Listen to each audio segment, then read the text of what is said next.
Adam Curry, John C. Dvorak. It's Sunday, May 19th, 2019. This is your award-winning Gitmo Nation Media Assassination episode 1139. This is No Agenda. Getting hitched and broadcasting live from the frontier of Austin, Texas, and the capital of the Drone Star State. Almost live in the morning, everybody. I'm Adam Curry. And not from Silicon. Well, actually, right now, northern Silicon Valley. I don't know. I'm on the move. I'm John C. Dvorak. It's Crackpot and Buzzkill in the morning. He's on the move, everybody. Yes.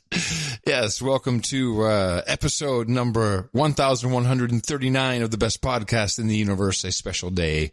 Actually, you know, I've seen a lot of shows that are starting to do new numbering differently. Yeah, you've been talking about this for a while. You're talking about seasons and series and no. Well, you know, it's like I know what you're thinking. I'm thinking season 11, ladies and gentlemen. Wow, these guys are great. Yeah, I need to binge that might listen. be the way to do it. I need to binge listen to them. Season 11, show number 39 or whatever it is. Well, we'll think about it. Yeah, kind of. It makes it sound more broadcasty. Maybe that's exactly the problem with it. We shouldn't try to sound more broadcasty. We're podcasties. Yeah, this is true. Yeah. So today is a big day. Yeah, you're getting married. Yes. And so this is actually, I know it's going to be tough for anyone to imagine how we can do this, but we're doing a show just before the wedding. Yes. So like a few minutes before the wedding, we're doing this. And then you're going to run right to the wedding right after we close this and ship it. Yeah. Right? And once I say I do, then I go back to upload and do the RSS feed. Yeah. You're a workaholic. Exactly. So what we have today for the dedicated listeners is a couple of interviews that I did. Right. One with Anthony Scaramucci. Now, wait. Now, hold on a second. This is months ago you did this, isn't it? Yeah, but it was. I knew it wasn't going to be used till the wedding, so I made it very evergreeny. So evergreeny as in ho-hum or just topics? No, it's very interesting stuff. A lot of personal stuff. We go into an actual discussion, for example, of Donald Trump's weight. Oh. Now, but do you talk about does Scaramucci, doesn't he have a hot wife? Yeah, he's got a hot wife. And we also talk about his restaurant. He has a restaurant. Did you know that? No, but somehow it does not surprise me. And even better, I'd like to know if I can go there when visiting Manhattan and say, tell Mooch it's Curry from No Agenda. I can give you the answer to that. Yeah, get the fuck out. Not happening. Right. And so even with the interview, I couldn't get that leeway. Now, really? Then we're going to have a little over an hour discussion with the Chris Stoll. Cliff. I said Chris. Oh, okay. Yes, Clifford. Stoll. Yes, Cliff Stoll. Writer. Very famous. Yes, astronomer. You can go look at his TED Talks if you want to see what he's like. He's very excitable. And he's got a lot of thoughts. And I worked with him for years back in the days of Tech TV before, actually MSNBC. I believe he was on that. He was on that operation for a while. Mm-hmm. Anyway, I've known him he lives nearby, and so I figured, and nobody's heard from him for a while, so I thought an interview with him because he has a lot of interesting thoughts. So what did you talk about with him? A little more techie than Scaramucci. Yeah, what kind of topics? We talked about the play. We talked about what your pal Professor Ted talks about usually. The plague of the internet, the negative aspects of social media, the negative aspects of computers in schools, the negative this, the negative that. The unintended consequences of technology. Yes, and so that's a fascinating interview, so I think people will enjoy it. Might as well get started. Let's just go right to Anthony Scaramucci. We have here Anthony Scaramucci, who just finished a book called Trump, the Blue Collar President. And I will say at the beginning, I've read this book, and I think I can highly recommend it. It is very entertaining. It's kind of a interesting romp between Anthony's background and Donald Trump's background. And it's very well structured. I liked it. So what drove you to anyway? Welcome to the No Agenda Show. Well, John, thanks for inviting me on. And you joined my mother as the only two people I know that have read the book, so I'm very delighted to have met you over this podcast. But in all seriousness, thank you for the comments, because I really tried to structure it in a way where I thought it would provide some entertainment, but also some sociological background of why the president was able to gravitate so many blue-collar people to his base and to his agenda. A couple of things about the book I want to ask right away, which is I've read a lot of these types of books written by Italians, and yours is probably the only one that doesn't have a more of an emphasis on the cooking of the grandma. No, you didn't read my first book. Okay, I mean I got it. Oh, okay. I got it all out of my system. And Goodbye, Gordon Gekko talked about my Nana in there, how she used to hit us with the wooden spoon if we weren't paying attention.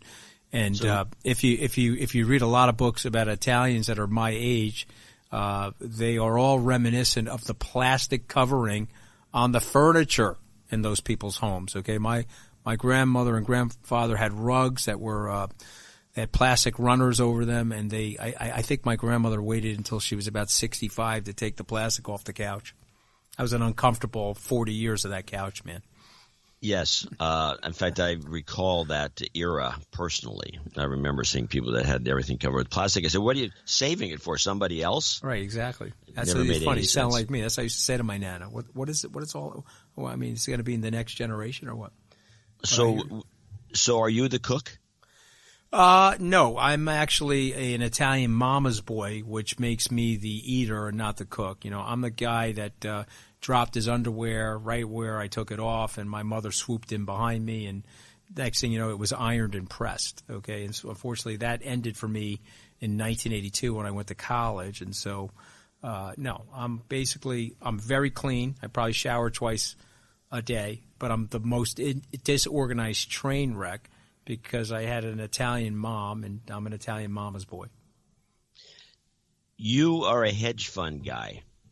Correct. And I want to just ask for just the general listener, can you describe what that means? What is running a hedge fund entail? Yeah, what I think the public generally thinks is just you just rake in lots of money doing pretty much nothing. Yeah, I mean, obviously that's there's a lot of jealousy in the media, and so the media wants to characterize it that way. But there's $3 trillion in our industry in terms of assets under management for a reason. We actually do a pretty good job for people. So you would come to a hedge fund manager if you were looking for like a high single-digit rate of return, a 7, 8, 9% return with very low volatility and relative consistency. And so a lot of people have money in the stock market, but there's a lot of volatility there. We just saw a 10% correction in the month of October 2018 as an example. But what a hedge fund manager, if they're doing their jobs right, they generate a high absolute return with low volatility. And so it takes a lot of work. There's 60 people in my organization. I started this company with 3 people in 2005. We're about to celebrate our 14th year in business this coming March.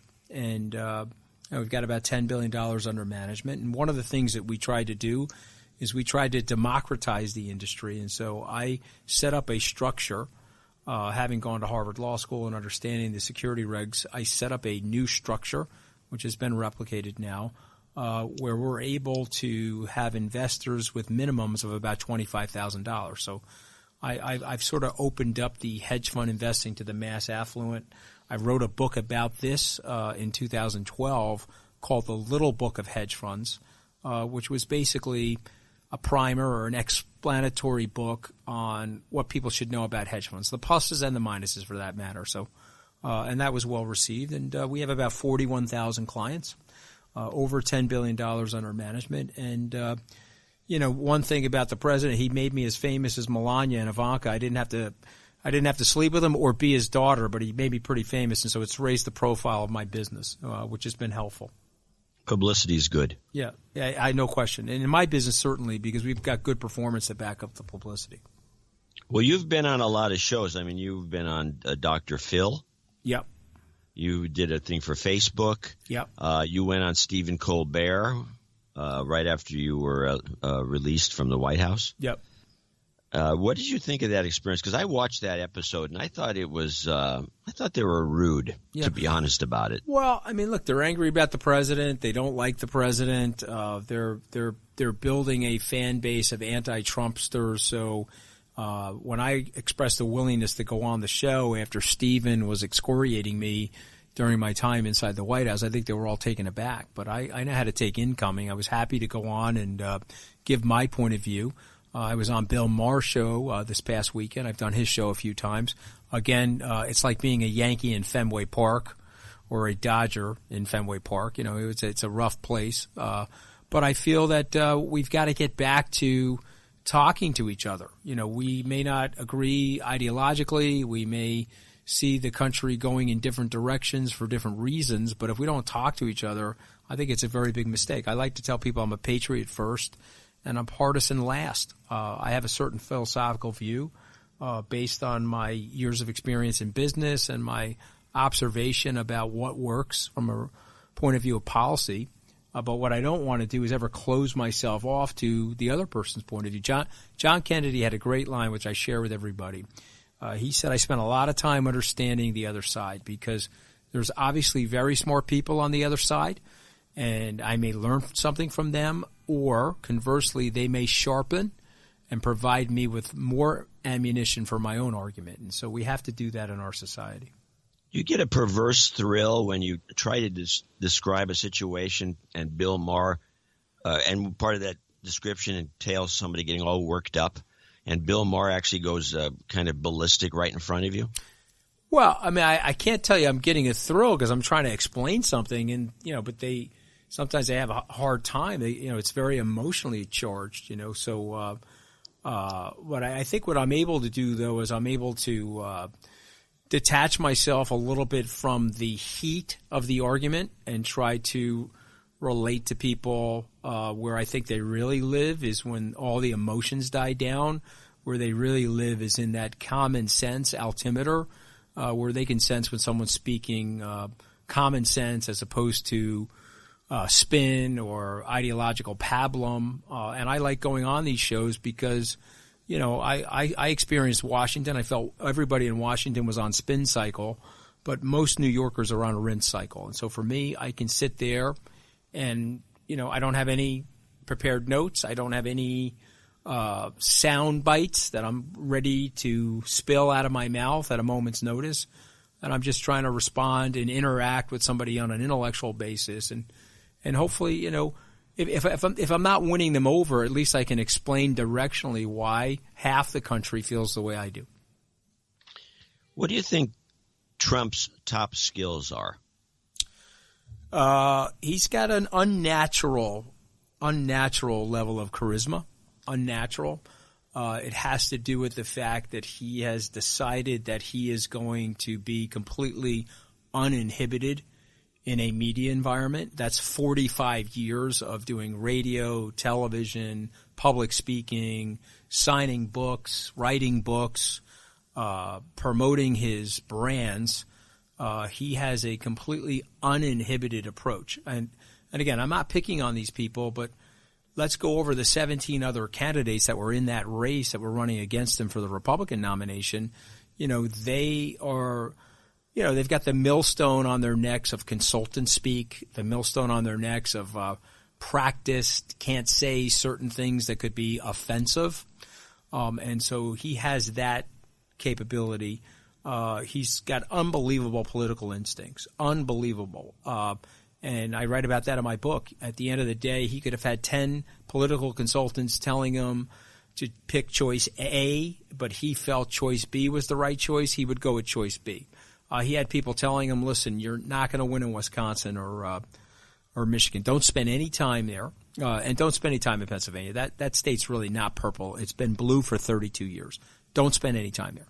And he looked at that and said, no, there's an opportunity there. There's a vacuum of advocacy for these blue-collar people. The left spent their time focused on, listen, a couple of dolphins got killed from eating plastic straws. Absolute tragedy. I'm not trying to make light of it, but they spent their time focused on that, or the polar ice caps melting. Again, a disturbing fact, and I'm not trying to make light of it, but they left out of the equation for at least a generation what was going on in the middle class and the lower middle class. And whether you like the president or not, he saw that opening, and he did something that has to be marveled at if you're a political scientist. He hijacked the Republican Party from the establishment Republicans who hate his guts, and then he reached into the Democratic Party and he stole their base and moved it over to the Republicans. So, again, you can hate him, but this guy's got incredible political instincts, and he's a showman. And by the way, he's an entertainer. Don't lose sight of that. He's the entertainer-in-chief. He knows how to get a crowd riled up. He once said, or somebody wrote about him, that he's the only guy that can fill an arena without a musical instrument, right? He just shows up. He's going to say some crazy stuff. At any moment, it looks like there's going to be a car crash, and he's out there malapropping and talking in his usual zaniness, and there's 8,000, 10,000 people waiting online to get into the overfilled capacity of that arena. Those are his skills. He's also a gregarious guy. You know, the media will paint him as not being the case, but when you're in his presence, he's a lot of fun to be with. Does he get a lot of sleep? I actually cannot figure that out. I mean, somebody should examine this guy because he has a supernatural capacity to not get sleep. And I'll just quote one of his doctors. He's the only human being that we've met where his eating habits are not affecting his health. So I can't figure that out either. Okay, I've had more than one meal with him. One interesting one in the White House where he was pounding down the beef Wellington, which is like a filet mignon wrapped in this bakery crust. And he was like, "Yeah, pass the sauce over here. Pass more of that gravy." I'm like, "Man, this gravy's probably like 5 million calories, you know." I mean, but he pounds it down, no problem. Has unlimited amounts of energy. This is a guy that can do 11 campaign stops in 4 days prior to an election. This is a guy that was speaking in Altoona, PA at 10:30 at night. We were all exhausted. He gets back on the plane, wants to fly to Michigan, do one more campaign stop at 12:30 in the morning. That's him. I don't know how he does it, but that's him. And he's 72. But here's a lesson for your listeners of this podcast. Don't smoke and don't drink, which neither thing the president does. And you, too, can fly around on Air Force One like a maniac. What do you think he weighs? Oh, wow, you're going to get me in trouble. This is like breaking news. Well, how about this? How about not 239? How's that? I mean, I think his published weight is 239. I would take the over on that. He'd be mad at me for saying that. I don't know what he weighs, but it's not 239. One thing would, insofar as his skills are concerned, something that you kind of pointed out in the book, which is the skill of timing. And this is related to his doing the New York skating rink. Yep. And it seems as though he was in the right place at the right time, or if he was premature in trying to do something, he would come back at exactly the right moment and then kind of swoop in. And which is the way I kind of felt he ran for president. No question. It was a timing thing. No question, because he looked at running for president in 88, paused and stopped. He looked again for running at president in 1993 and stopped. And then he took a very serious foray in 2000 to potentially grab the nomination of the Reform Party. Flew out to L.A., he was practicing his negatives on John McCain, who he thought was going to be the Republican nominee. The first time I heard the words, "I like my heroes," uncaptured, were in an interview. You can go back and Google this. He was being interviewed in 2000 by Dan Rather for 60 Minutes. And he was testing that out because he thought John McCain was going to be the Republican nominee in 2000. He abandoned that because his political instincts correctly dictated that you're not going to win the presidency in this country from a third party. And so he stayed out of the fray, really contemplated the 2012 race, did not want to run against a presidential incumbent. Good instincts there because very hard to defeat an incumbent unless you have a disaster going on in the economy. And so we didn't have if anything, we had a stable economy in 12, improving an economy. Very hard to beat a sitting president. So he waited it out, and then he struck the nerve of the anxiety that's taking place in our system related to the blue-collar experience and the decline in living standards. And he went out there and preached that mantra. And that mantra, by the way, is tied to immigration because the illegal immigration has certainly affected wage growth in our society. And he went out there and he made that case, and he made the case in a way that was unbelievably unorthodox. And even though we were outspent almost 2-1 by Secretary Clinton's campaign, and we were outmanned, I would say almost 3-1 by her, he was able to capture the presidency because he was able to get his message out in the American media in a way that was nothing short of staggering. It was billions and billions of dollars of free media, whether they were televising a rally or they were interviewing him or he was calling into their shows. He literally was able to use the media as almost a third arm of his campaign strategy. Do you surf? I don't, but did you catch that analogy about surfing in there? Yeah. Yeah, I mean, yeah. so As soon as I read that, I said, "What is this doing in here?" He doesn't seem like a surfer no, to me. I'm not a surfer, but I can discern waves because there's a contradiff wave in our economic system, and there are other waves, the Elliott wave theory for investing. And my point, the metaphor of the surfing for your listeners, was I really feel that these politicians are surfers, and they have to get on that surfboard and ride a wave into shore that fits their personality. As an example, Jeb Bush would have been a phenomenal presidential candidate in the early 90s to mid-90s. Wrong candidate for 2016, but a phenomenal guy. Governor Romney, same sort of thing. Their personalities are just too bland. You were a supporter of Romney, and then you kind of switched over to Jeb Bush before you finally latched onto the Trump bandwagon. Yes. How did that happen? Well, because I didn't believe him. I write in the book that I'm sitting with him the day after The Apprentice ends. We're having breakfast in the Trump Tower, and he's telling me he's running for president. I'm laughing.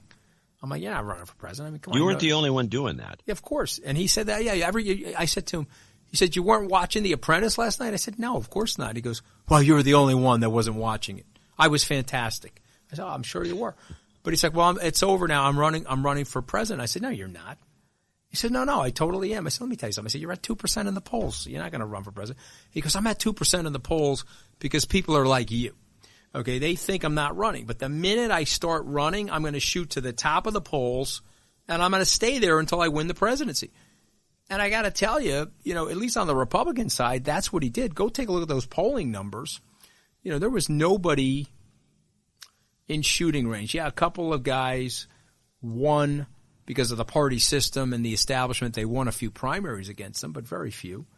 And, he was right at the top as it related to the popular vote among registered Republicans. So I didn't see it. I admit that in the book. I also didn't see the level of economic desperation, despite the fact I grew up in a blue-collar family. I have spent too much time with wealthy people, and I have the confirmed biases of running my hedge fund and interacting with wealthy people. And so when I descended into these towns with then-candidate Trump, I write in my book that it was quite eye-opening what I saw in those towns. And the composite of what I saw is that we went from a generation of aspirational working-class families to desperational ones in about 35 years. And the public servants of the established class didn't really see it, and if they saw it, they were indifferent to it. And so he was able to capitalize on that in a way that I think will be viewed as historic. Well, talking about hanging out with the rich, can you explain to me, and I'm from this area, how the richest guys in Silicon Valley, many billionaires, there's quite a few of them, are all Democrats? Well, I can't, but I mean, what I often think about, there's a level of guilt and there's a level of self-preservation that's more important to some of these people than actual public policy. And so what ends up happening is they are sitting there with a boatload of money. They feel very guilty about it, and they feel that they can be progressive or ultra-liberal, and that'll give them a pass. And that's by and large been true from the American media. So if you're super rich but you're liberal, American media leaves you alone. If you're super rich but conservative, they burn you in effigy and they try to demonize you. And so to me, I think it's more of a self-preservation thing than it is a principle-based thing, because how'd you get the money? You got the money because we've set up a market-based system in our society, which has led to incredible growth and innovation and job creation and unbelievable success for people. And we have a society that will reward people for their ingenuity and risk-taking. You cannot systematize, despite what the left says.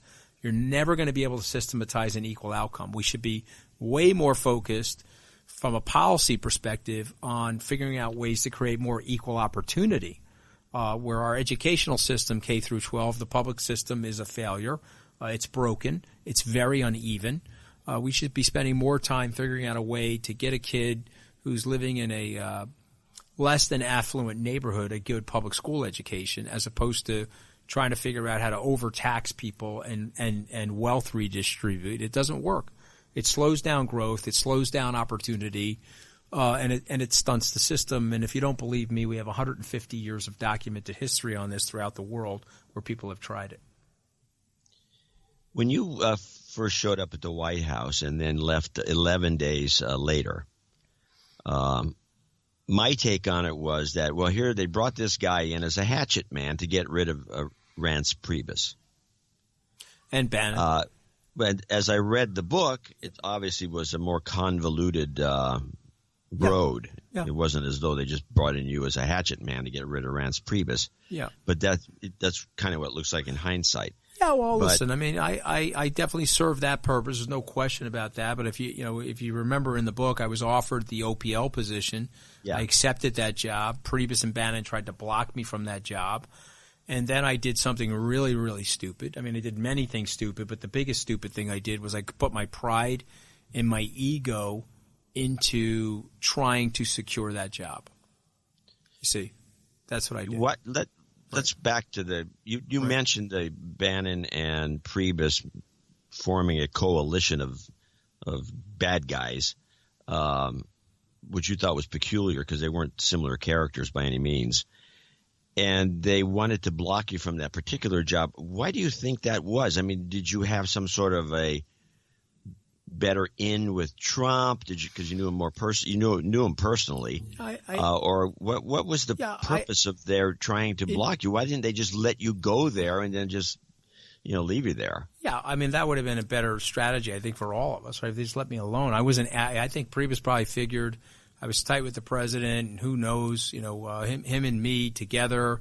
Remember, Priebus was an establishment guy. He was flooding the zone inside the White House with RNC people that were not necessarily loyal to the president, but were, more loyal to Priebus. And so I think he looked at me, and for that matter, not to take it so personally to me, he looked at guys like Giuliani, Chris Christie, John Laval, who was a Suffolk County chairman out here on Long Island. He looked at all those people and said, okay, these are New Yorkers. I'm going to do everything I can to block these New Yorkers from coming down here to Washington. And so, and he was successful at doing that. And so he slow-rolled me, and he slow-rolled those guys. I was probably the only guy, due to the determination of my personality and the persistence, where I was like a dog on a bone. I wouldn't let up until I found my way through the door at the White House. And so, and then once I got the job, I probably mishandled it in a number of different ways. You probably shouldn't start your first day at the White House with a chainsaw and a hockey mask from Jason's Friday the 13th movie. Once I started the chainsaw, I went after those two guys with a vengeance, and I should have been more careful about that. You go after Bannon in the book a little bit, not as much as you could. It's a lot of it's subtle, which brings me to the question. Well, that brings me to the question of you claim. I don't want to use that word claim because I don't like it, but you say you were a class clown. That I'm a class clown, or he was a class clown? No, you were a class clown. Yeah, well, I was a prankster in school. No question about that. I had a. Are you still? Well, I don't know. I had a reasonable high IQ, and I had an okay work ethic. I got serious once I got to college, which helped me get into Harvard Law School. But I don't know. I play for laughs. There's no question about that. There's an entertainment streak in my personality. You can see that there's some irreverence in the book in terms of the way I describe certain situations, myself included. But I would say about Bannon, that he was He was a guy when he thought he needed you. He was very polite, very seductive. But he was a guy when he didn't need you. You were a disposable piece of tissue. And so all of that stuff is coming back to roost on Bannon now. You know, he's Spitzerized. Okay, and what do I mean by that? When Elliot Spitzer went down 10 years ago, because he was so mean and nasty to so many people, there was nobody there to save him. And so he Spitzerized, and now he's going to rallies where 5 or 10 people are around him, and you know, he's lost an element of his self-proclaimed guru nature, and so look, I mean, but for me, I thought he's just very dishonest. He's an unbelievable leaker. If you look at what the president said about him in the press release in January of 2018, it was virtually identical to what I was saying about him. Unfortunately, I got caught on a hot mic, which is fine, but you know, the journalist took it totally out of context. He was trying to get me to do a profile with him in his magazine, and I'm like, I'm not self-promotional like that, like Steve is. And then I used an inappropriate word, and he said, okay, I've hit the jackpot here. Let me run this over to CNN and exaggerate what happened. And so it's fine. I'm a big boy. I paid the price with my job. I write about it honestly in the book. I'm very accountable for the mistake. But actually, you don't write about it. I don't think you're necessarily as firm as you could have been. I mean, that was a chicken shit thing that happened from a journalist perspective. Well, generally speaking, it doesn't happen. But no, it doesn't. I mean, Howie Kurtz said in 40 years in Washington, he's never seen a journalist do that to a governmental official. So, but you know, that's okay. There's a first time for everything. I made the mistake by talking to the guy, right? So, I mean, I have to own that. Shouldn't have talked to him. Back to Bannon. Yeah. Early in the book, you say that Steve Bannon, you compare him to a blood-sucking vampire bat. Yeah, yeah. And then later in the book, you have this sentence, which is the only thing I've actually excerpted for this interview because I thought it was pretty funny because it was subtle. It was like it was kind of literate, but at the same time rude. Active leaking addiction never ends well. Bannon's sure didn't. Remember how he looked leaving the White House? A Harvard-educated cuck draped in contemporary hobo. Yeah. That's pretty good, though, right? I thought it was quite good. I thought it was you actually put some thought into that. Yeah, think you because you wrote the book around that couple of sentences. Yeah, he's a cuck. He's ultimately a cuck. At the end of the day, he went to Harvard Business School. He worked at Goldman Sachs. He was in Hollywood. I mean, he's hit the triangulation of every one of those nexuses, and then he tries to pretend that he's some outsider that's focused on ethnocentrism and white nationalism. I mean, I think the guy's an incredibly flawed guy, but wickedly smart and very well read. I made a joke at one of the college campuses is that, you know, if you ever are doubting God or if you're falling into the trap of atheism, just remember this. As seductive and as smart as Steve Bannon is, God made him so ugly and made him dress so inappropriately that his ideas will never be taken seriously, thankfully, by the civilization. So to me, he's not my cup of tea. I've offered to debate Steve Bannon. I've offered to debate Reince Priebus any place, anywhere, and I'll continue to wait on that. Hewitt, I think you know who he is. I was on his radio show. He said that he's in love with Reince Priebus. He's one of his best friends. I said, oh, great. Invite Reince Priebus on your radio show with me. Let's have an honest and candid conversation about what he's really like with the people that he worked with inside the White House. You think that'll happen, my brother? Okay, hell will freeze over before that happens. Well, there's no reason for him to want to do that. Yeah, no, of course. Where is Reince Priebus now? I don't even know. I think he went back to his Wisconsin law firm, and I think he's keeping a low profile because, you know, I mean, he burnt up a lot of people. I mean, it's not, forget about just me. He just burnt up a lot of people, and so he exposed his full-blown insecurity in that job, and he exposed his levels of low self-esteem and low self-confidence. A players go out and try to hire A-plus people. C players like a guy like him, they'll hire D's and F's. Why did Trump hire him? Well, I think Trump felt that he had helped him with the apparatus and technology around the RNC, and I think Trump felt a level of loyalty, and Trump also felt that if he had him in the White House. He was tight with Paul Ryan, and he was a member of that Washington settlement, that he could help him drain the swamp. But what the mistake that the president made is that he put a cesspool operator in the most important job in the system. And so all that guy was doing was pouring more sewage into the system. You're not going to drain the swamp by bringing a cesspool operator that's lived in the swamp for 15 years in to drain the swamp. They're not going to do it. Their goal is to outlast you and to continue to work the lobbying and currying of favor business inside of Washington to line their own pockets. They're not there to serve the American people. The American people are onto that. The American people know that. One of the biggest reasons they had to get me out of there, I don't know if you saw my first press conference, but the critics of my first press conference were like, you were too honest. You can't talk the truth like that from the White House podium. What are you, nuts?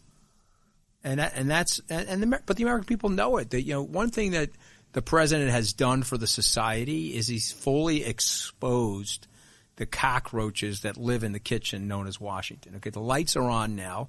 They're crawling around stunned that they're being caught with all of their nonsense. On the subject of cockroaches, do you think the White House was bugged?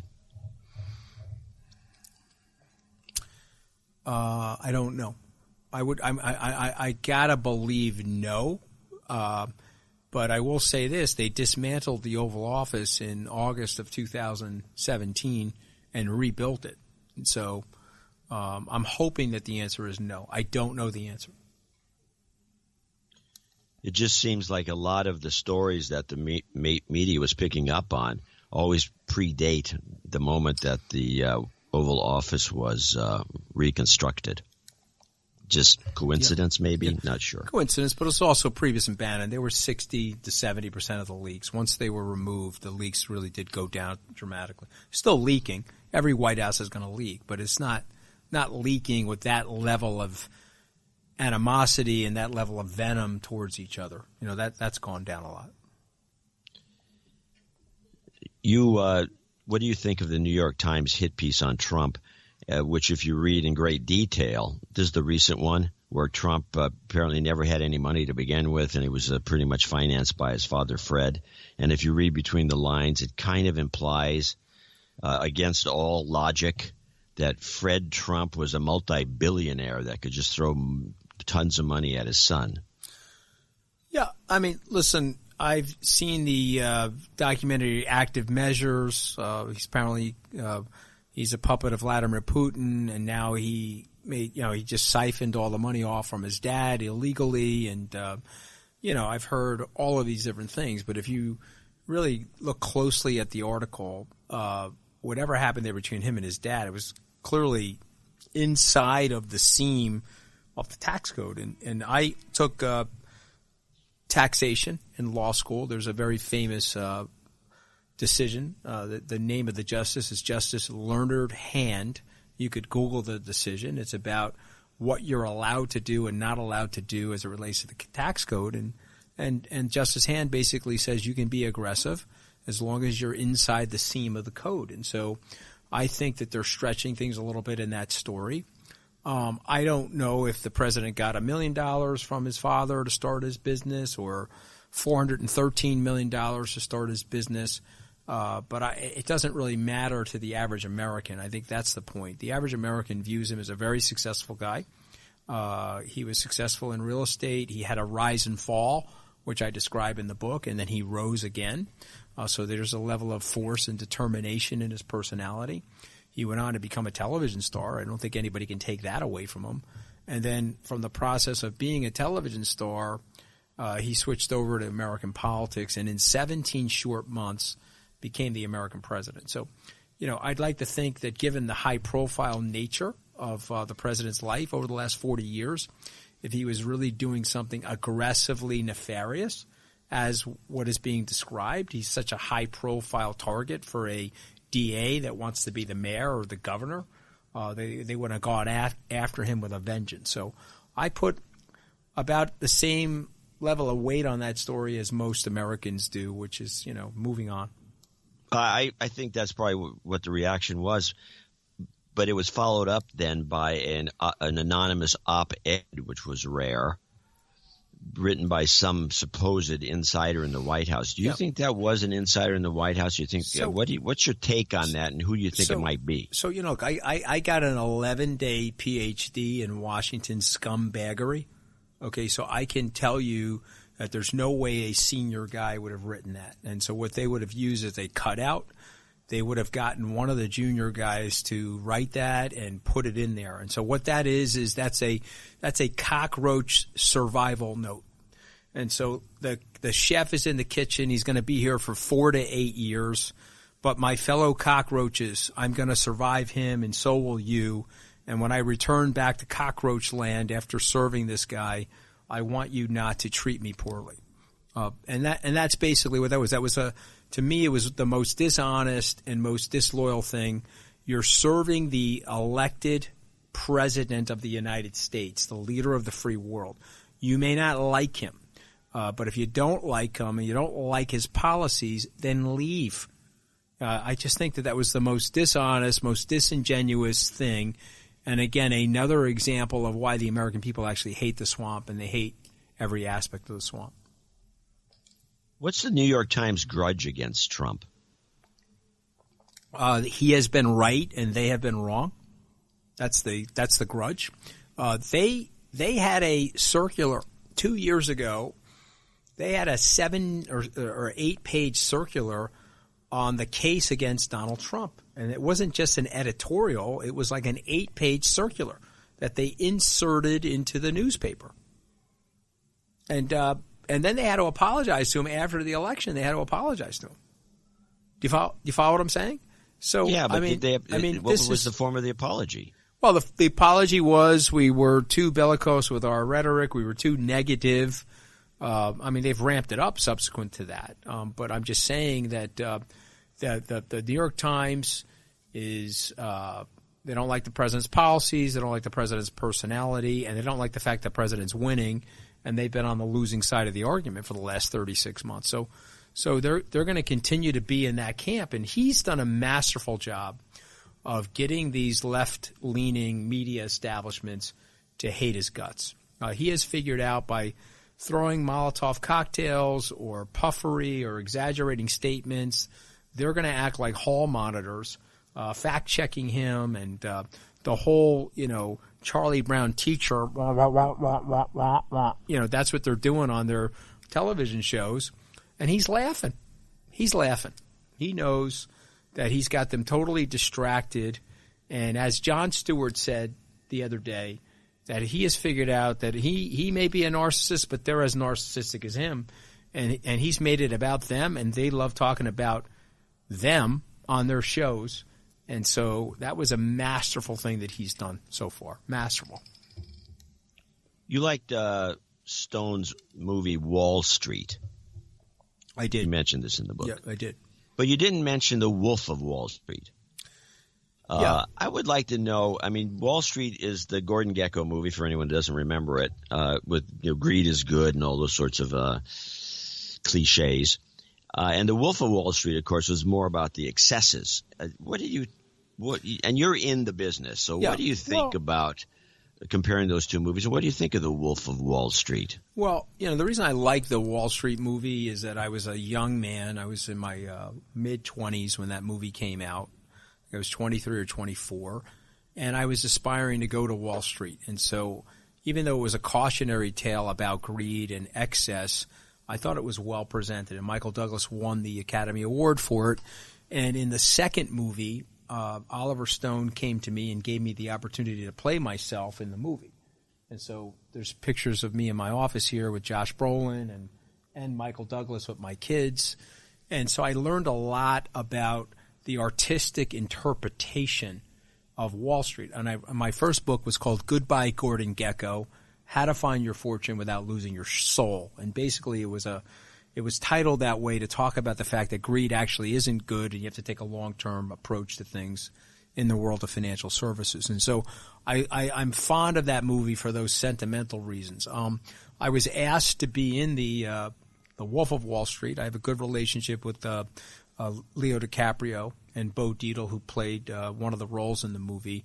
And I elected not to be in that movie because that movie was not about an interpretation. There was a fact set related to this guy, Jordan Belfort, where he literally did everything that you're not supposed to do as a money manager. He fleeced the people. He sold them things that were literally dreams, pipe dreams, and he did many, many illegal things. And so for me, I'm not saying there isn't a darker side to Wall Street. There clearly is. I believe there's a darker side to journalism. There's a darker side to medicine, unfortunately. We're human beings, and darkness lives in a lot of different sectors of the economy. But I was not a supporter of that movie because one of the problems with a movie like that, because it is factual, it's back to that cliche that one bad apple could spoil the whole basket of apples. And so to me, I've had it's my 30th year on Wall Street, but for my brief interregnum at the White House. And by and large, we've tried to do a good job. The reason why we're running $10 billion is we have a good track record and we're honest people. So that's the reason why I compare and contrast the two things. In the early days, you were a supporter of Obama in some way because you raised money for him after you met him at the University Club. Yep. Well, I had gone to school with him. I can't honestly say we were close friends in school or anything like that, but I had a lot of friends of mine at Harvard Law School that were friends with him. I was less involved with politics at that time. I was a right-of-center person, and I'm reasonably far left on social issues. I believe people should be able to express. I don't think life, liberty, and the pursuit of happiness is only for straight people. I think that everyone should have that opportunity. And so when he presented himself, I said, okay, that seems like you guys like him, you know him personally. And I said to myself rhetorically, how many times in my life am I going to know somebody that's actually running for president and could possibly be the president? Little did I know that wouldn't be the first time, and I ended up working in the White House for a short period. But when he started becoming more progressively left-driven on the economy and more progressively left-driven on business, I sort of returned to my Republican roots. But I do like the president. I like President Obama. I have a lot of respect for him and his life. He's the Jackie Robinson of American politics. And we may not agree on everything related to the business side of things or the economy, but I am happy with the social progress that was created during his administration. You used the phrase, he slam dunked you in the book, maybe twice. Yeah. And it was even in context, I can't figure out what you're talking about. Well, I was on a television show with him in 2010. It was at the CNBC Town Hall Public Live at the Newseum down the block on Pennsylvania Avenue. And he came in there and they were interviewing him. And I was an audience participant. I asked him a question. I said, Mr. President, nice to see you again. We reacquainted ourselves. And then I said, when are you going to stop whacking Wall Street with a piñata stick? So the first thing is, if you're an Italian-American, don't use the word whack on live TV in front of the president. I think that was mistake number one. And then mistake number two is, he was adamant that Wall Street was a big cause of the financial crisis. And so he came back at me very hard. And, of course, he's the president. I'm not. I didn't get a chance to rebut him.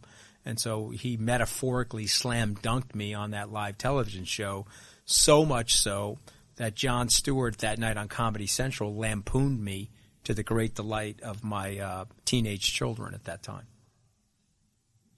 What did he say? Jon Stewart basically... No, what did Obama say? Oh, what did Obama say? Obama said that I was wrong about him hitting Wall Street with a piñata stick, and that Wall Street was the real cause of the problem of the crisis, and that the greed on Wall Street had overcome wisdom. And it was a pretty heavy, healthy invective at our industry, not necessarily me personally, but he came back very hard at that question. And in hindsight, I was trying to lob in a softball. I thought he was going to say, well, there's definitely a nexus between Wall Street and Main Street, and we have to keep that harmony. But he was not hearing it. That was playing. Joke's on you. Yeah, exactly. Right. And by the way, that was a month or so before the 2010 midterms. And so being a politician, he was like a dog with a bone, and he was going at that thing very hard. You do this thing called the SALT Conference, which is a gathering of, I think, hedge fund folk. Yep. You booked Bill Clinton once. I did. I booked President Clinton. I've had John Brennan. I've had Vice President Joe Biden. I've had James Carville. I've had Donna Brazile. But of course, I've had Governor Romney, George Walker Bush, Tony Blair. I really try to make the SALT conference an all-party, all-ideological experience. I'm not looking to make it a conservative conference event or anything like that. I may have certain conservative ideas, but I also brought the Human Rights Campaign guys who were working on the legalization of gay marriage in the U.S., and I'm a believer in that. So, I'm not – I mean, I guess one of the main reasons why I could never run for office, the fact that, thank God I would like to keep my family together and stay married, but another reason is I don't fit ideologically in either one of these parties. I asked about the Clinton thing because I was wondering if you recall what his speaking fee was. At that time, it was a lot less than it is now. I think he's $2.25 now. He was probably $1.25, $150 back then. Remember, that's almost 10 years ago, though. That's $1,500,000? No, I'm sorry, 150 U.S. thousand. Oh, 150,000. Yeah, and he's probably 225,000 today. I hear those are public. That's not me breaking any rules of confidentiality. Those are published. No, well, those are rack rates. I know this. I've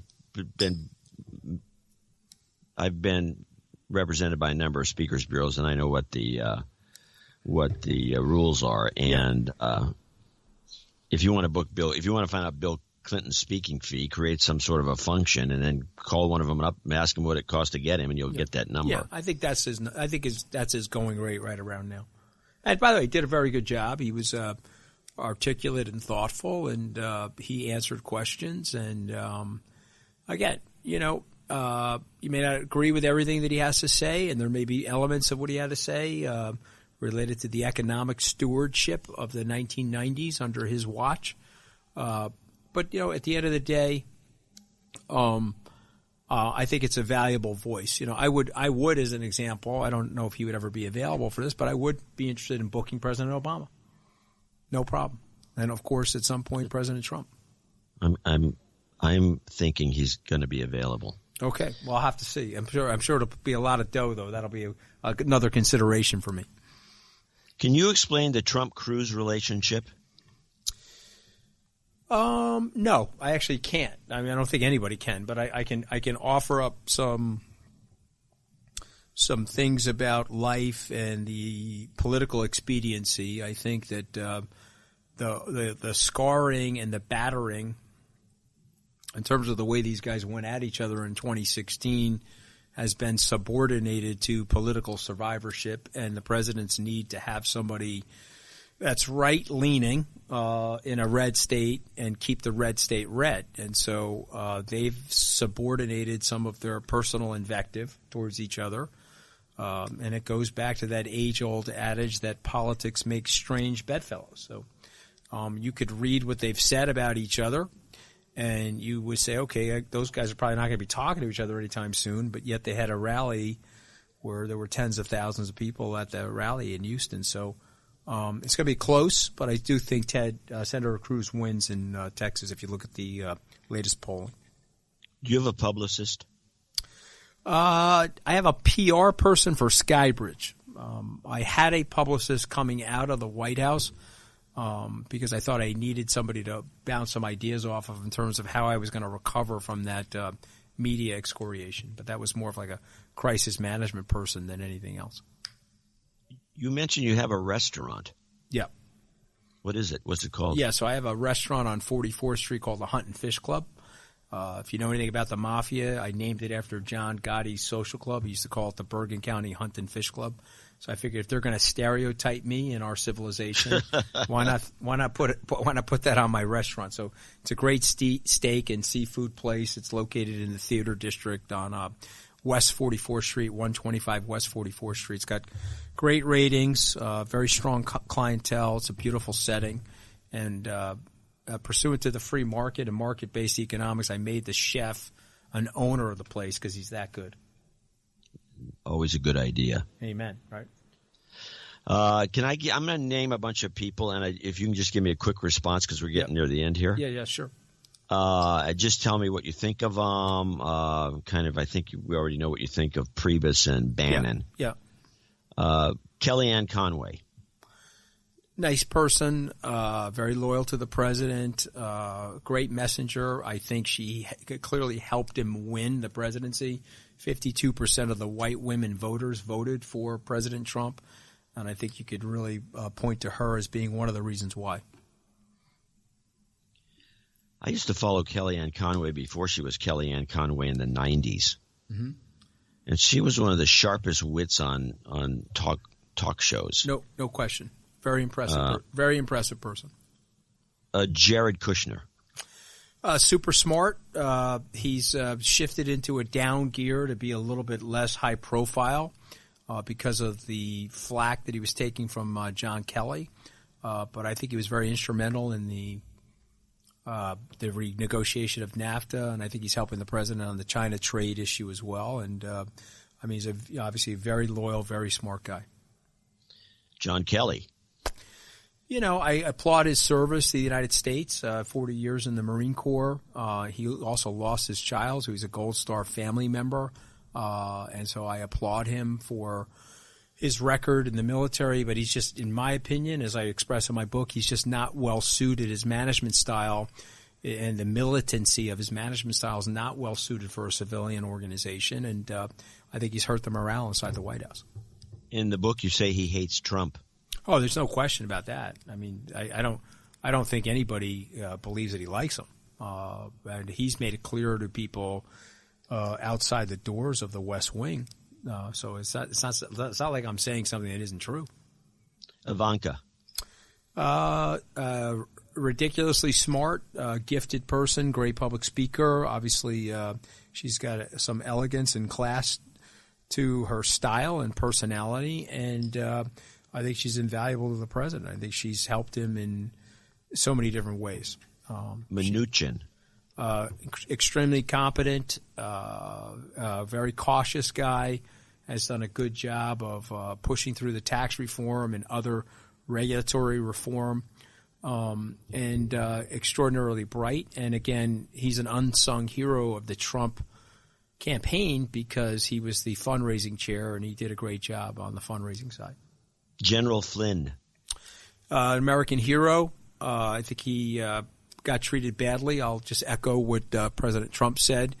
I don't know all of the facts of the case, but I think he's a guy I like a great deal. I hold him in very high personal regard, and I hope him and his family are okay. The writer Michael Wolff. Yeah, he's a total liar and fabricator and just dishonest representation. So he would be like the Jordan Belfort of journalism. He would be like the guy. If you're an honest journalist, you'd look at a guy like him and shake your head. Very dishonest guy. Sean Hannity.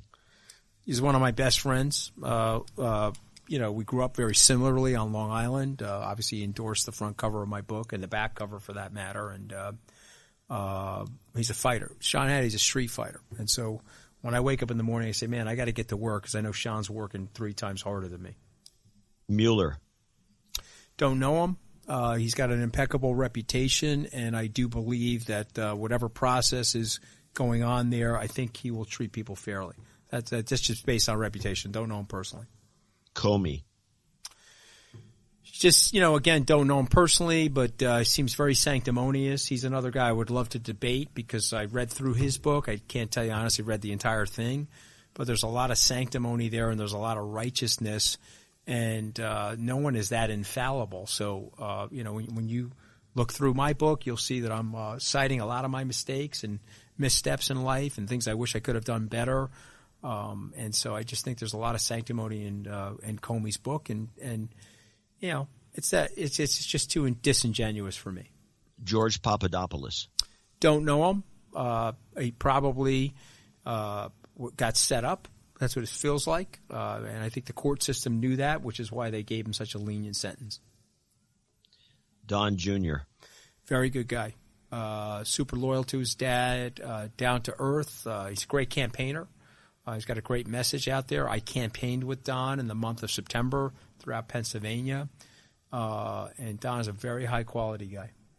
Eric. I don't know Eric as well. We've interacted briefly, sometimes on the campaign and sometimes in joint television appearances. But he comes across incredibly articulate. And Hope Hicks. Well, Hope and I were very close on the campaign. We worked super hard on the campaign. And she's incredibly loyal to the family and to the president. She's got a great new job now. And I don't think anyone's ever said anything bad about Hope Hicks. Super, super person. Amorosa. Amorosa, bizarrely, even though she said I cried like a little girl when I got fired, which I'll let your listeners determine whether or not I actually cried like a little girl when I got fired. I like her, So, I mean, my attitude is Amorosa came from nowhere. And I don't think you should be firing a person like Amorosa after she worked for the president for 14 years on and off by sticking her in the Situation Room and leaving her there for 2 hours. I don't think that's the right way to fire somebody like her. So I'm not surprised at the current vitriol that's going on in the Trump-Amorosa relationship. I predict a comeback. I do. I predict that they'll figure it out. Of course. Scott Walker, a very solid guy. He's got a tough race in Wisconsin. Did a good job for the state. Always found Scott to be one of the more honest politicians. He was friends with Priebus, and when I called Scott, explained to him what Priebus was doing to me, he was scratching his head. He said, "This is just nonsensical. It wasn't good long-term strategy on Priebus's part." Dr. Phil. Great guy. I went on there with my wife. My wife and I were on the verge of divorce. Some of it was personal, wasn't just political as has been reported. But we love each other, trying to patch it up. And Dr. Phil and Tony Robbins are friends of mine. And I have to tell you, they were instrumental in helping me keep my family together. So I love those two guys. Schumer. I've always had a good relationship with Senator Schumer and fully disclose to you that I've been one of his donors. He's always been good to me. And he had a funny line. He may not even remember this, but he said, "We thought you were so good at your press conference, we were looking for ways to kill you." He said, "But the Republicans killed you before we could get to you." I thought that was very funny, very honest. Yes, it's cute. Yeah. Pelosi. So believe it or not, I've actually interacted with her. Her daughter is an award-winning documentarian, and so I don't believe in her political views, but I do have a respect for her belief in her political views, and she's always been gracious to me. How about Duncan Hunter? Do you run into him ever? I haven't, so I can't really comment on him. I mean, I know from the paper, but I don't really know him. In your book, you do mention some people I've never heard of. Yeah, go ahead. And I think I didn't hear of Hope Hicks right away either, because no one has ever done a good flow chart of the White House. Right. It'd be nice if someone did, just to hint it for anyone. Mm-hmm. Rona Graff and Johnny McEntee. Who are these people? So Rona Graff has been the president's assistant. She stayed at Trump Tower in the Trump organization, but for probably 25, 30 years, she's been his personal secretary. Enormously talented person and a great person. And Johnny McEntee was the president's body guy throughout the campaign, and he's now working on the reelection. But he's a terrific guy, young kid, very, very smart, and was there from the inception. What about John Brennan? So John, I know he's spoken at our SALT conference. I have a lot of respect for John. I know the president soared him and John soared the president, but I'll remind your listeners that he's been at a pivot point in all of the security related to anti-terrorism since 9/11, and he's made a great contribution to our society and kept countless innocent American citizens safe.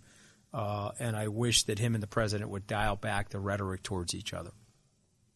What do you think of CNN? They were rough on me. I write about it in the book where they were. They're still rough on you. They made up a story. Still rough on me, but they have a right to do that. I believe in the First Amendment. I have no problem going over there. It's like being a Yankee in Fenway Park, but I have no problem going over there and articulating my view or my opinion. But yeah, I mean they're not the president's favorite news organization. That's for sure. MSNBC. probably a little fairer than CNN, believe it or not. I think that their coverage from, like, say, 9 o'clock to 7 is probably more fair, more straight-up news, less editorialization, even though it is slanted to the left. Obviously, the evening stuff is very left-leaning. But listen, I mean, that's the business model now. There's left-leaning and right-leaning outlets.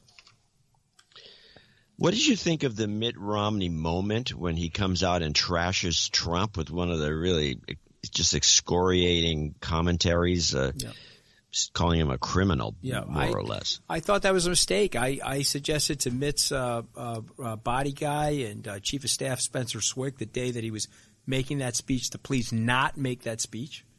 But I think that was a mistake, and I think that's Mitt will go on to win the Senate race in Utah, and hopefully he'll find a way to bridge that gap and work closely with the president. They're two great guys, but man, they've got very different personalities. I think that's me overstating the obvious. What do you think? You said that you follow a couple of these economic cycles. Do you think right now the way the market's acting? I also do a stock market thing. I used to write for Forbes and Barron's and a number of other publications. Yeah. I'm into cycles. Yeah. Do you think that the market right now is at a top and it's kind of splashing around up there, or it's creating a kind of a high bottom? I think it's more of a high bottom just because of what I know of the economic stimulus and the furthering of that and how that's going to affect earnings. I do think the Fed will be forced to slow down their rate rises as these interest-sensitive areas of the economy start to slow down. The Fed, you'll start hearing from the Fed that they're moving back to data dependency as opposed to just quarterly or monthly rate rises. And so I meant to say quarterly rate rises. And so to me, I think we're at an interregnum in a bull market. I think the bull thesis is still intact. After all these years. Yeah, exactly. It's 11. Remember, these things don't die of old age. They die of deteriorating fundamentals. And so we are cheating history. Your listeners probably know this, but it's worth repeating. The American economy goes through a recession once every 8 or so years. And so we're cheating history right now. We're in the 11th and a half year of an expansion. But I still think we have some room to go because of the way the tax stimulus is affecting our GDP. It's been a real pleasure to be on with you, though. Thank you. You're a good questioner. Well, I want to thank you for being on this interview.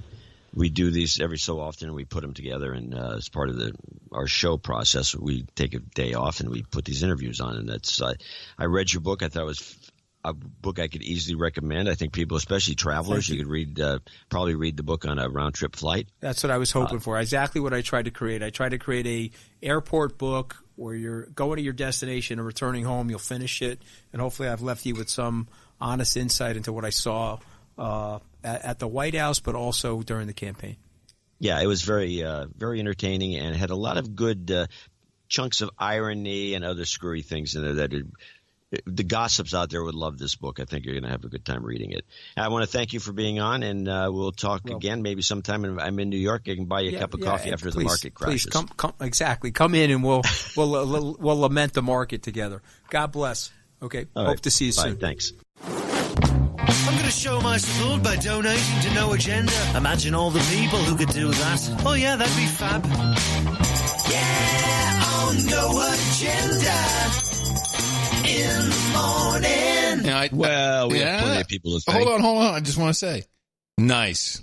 That was different. I haven't heard the Mooch that way. I like that a lot. That was good. Tom Starkweather. I was just going to ask you who set it up for you, because that was good. Starkweather produced the show. Oh, good. And this is when I had on my screen, my Skype screen, I had the picture of Al Gore with blood all over his face, holding the big machete. like the Friday the 13th, or so my apparently God. Mooch looks at it and he starts to give second thoughts about doing the interview. And I remember Starkweather, Tom, I think he tried to go a day beforehand, and they were giving him a hassle, like security clearances and all kinds of weird stuff. It wasn't easy. Yeah, well, thanks to Tom for that. And thanks to Anthony. That was good. I like that. That was interesting. So we don't have any people to thank because on one of these interview shows we're carrying over all the donations to the next Thursday show. Right, which of course will also have a wrap up of the festivities, which are taking place as we speak. The wedding and maybe some interviews at the wedding. Oh God. So Are you bringing this weddings? Are you bringing your Zune recorder? I'll bring the Zoom. Yes. Pick up some material. Oh God. Well, make sure you talk to Tiffany and Willow then. Yes, I will, definitely. Oh yes. I'll bring the big one then, the good Zoom. Well, now Zoom. So not a Zune. No, it's a Zoom. A Zoom. So we want to remind people that this show is also requires support. So if you can help us to go to know it, you will get a newsletter, but some people don't get that. And Dvorak.org/NA, and you have all the links there for donating. Yeah, and you can see how the Value Network works. We had Tom Starkweather, who we only knew from end of show mixes. All of a sudden, Tom is like available and producing an entire interview segment with us in New York, and I think he gets a kick out of it as well. And he has an actual executive producer credit, like a big one, in fact, as the executive producer. Because we have nothing else. And the producer. Yes, and the producer. Exactly. You're right. Exec and producer. He's the showrunner. Showrunner. Oh yeah, we should add that to his credit. Showrunner. Yes. Let's move on to Cliff Stoll, who I interviewed in person at his house. Very interesting place in Oakland. And here we go. I've known Cliff on and off for a long time, and he used to do a... What's weird about it is I used to know you for a long time. Still do. No? Yeah, I think so. Yeah. Usually if one person knows another one for a long time, the other one will it's transitive. Be similar. Cliff used to do these editorial spots where he would more or less just say, get off the computer and go outside and get some fresh air. And that was his message. And it was his message every time he gave an editorial. And I think it's still your message. I don't have any messages anymore. Is the medium the message? No, my feeling is enjoyment of life, having something to do, having something worthwhile in your mind and worthwhile around you. You can get it in a lot of places. Unfortunately, there's a lot of places that you can spin your wheels and avoid doing cool things, or do what feels really cool and neat, but ends up at the end of it all feeling, well, I'm not sure I did anything. That's my day. Yeah. It's everybody's day. Now you still give speeches occasionally. I saw an old TED Talk of yours once. I did a TED Talk, yeah. It was silly. Well, you're jumping around on the stage, and you were... My idea is don't give them a standing target. Yes, well, this is the comedians do this. They walk back and forth on the stage for the reason that it keeps people from falling asleep. I'll put them to sleep, sure, but to me, it's also what did my father say? If they're going to throw tomatoes at you, make sure they usually miss. But when I went to this TED Talk, I thought, I'll have an hour to talk.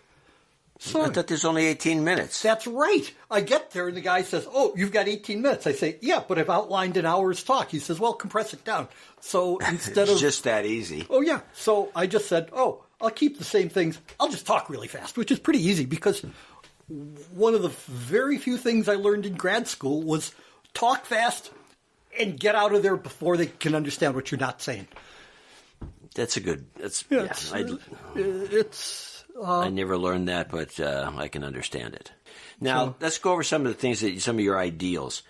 One that I wanted to talk about, and the one right at the top of the list is something we almost talked about a little while ago, which is computers in schools. Throw them out. Well, I'm not sure whether you should throw the schools out or the computers out, but throw one of them out. Explain yourself, because people say, well, the computers are what the kids are going to have to work with when they get into business and they get into real life. They're going to have to learn how to use these computers. Well, of course. And of course, all I see them using them for is to play games and message. But I would assume that if you had a good course in how to do Google search, might not be a bad use for a computer. Or is it that the nature of computing, especially commercialized computing, is that it becomes easier and easier to get things done. 15 years ago, we have to teach computing in school so that kids won't be left behind. No, kids learn computing real easy. The hard stuff to learn. How do you put together a legible and understandable sentence? How do you write a page of prose that is reasonable to get you, say, to put on your resume, or to get you into college, or to get through your classes next week? My concern is not, can kids use computers? My concern is, can kids use their minds? We all know computer skills go out of date real fast. Oh, yeah. You try to go back and use a Windows 3.1 system and see how far you get. Yeah, the language that you learn today, Python, Haskell, in 10 years, it'll be obsolete. There'll be something new for you to learn. And the same is true of various applications. Every application is evolving. Few of them are static. No, there are some things that it's really useful to know. And I think these can and should be taught in school. For example, how to read for meaning, how to write a concise expository statement, how to write prose, how to put together a mathematical argument, how logic works.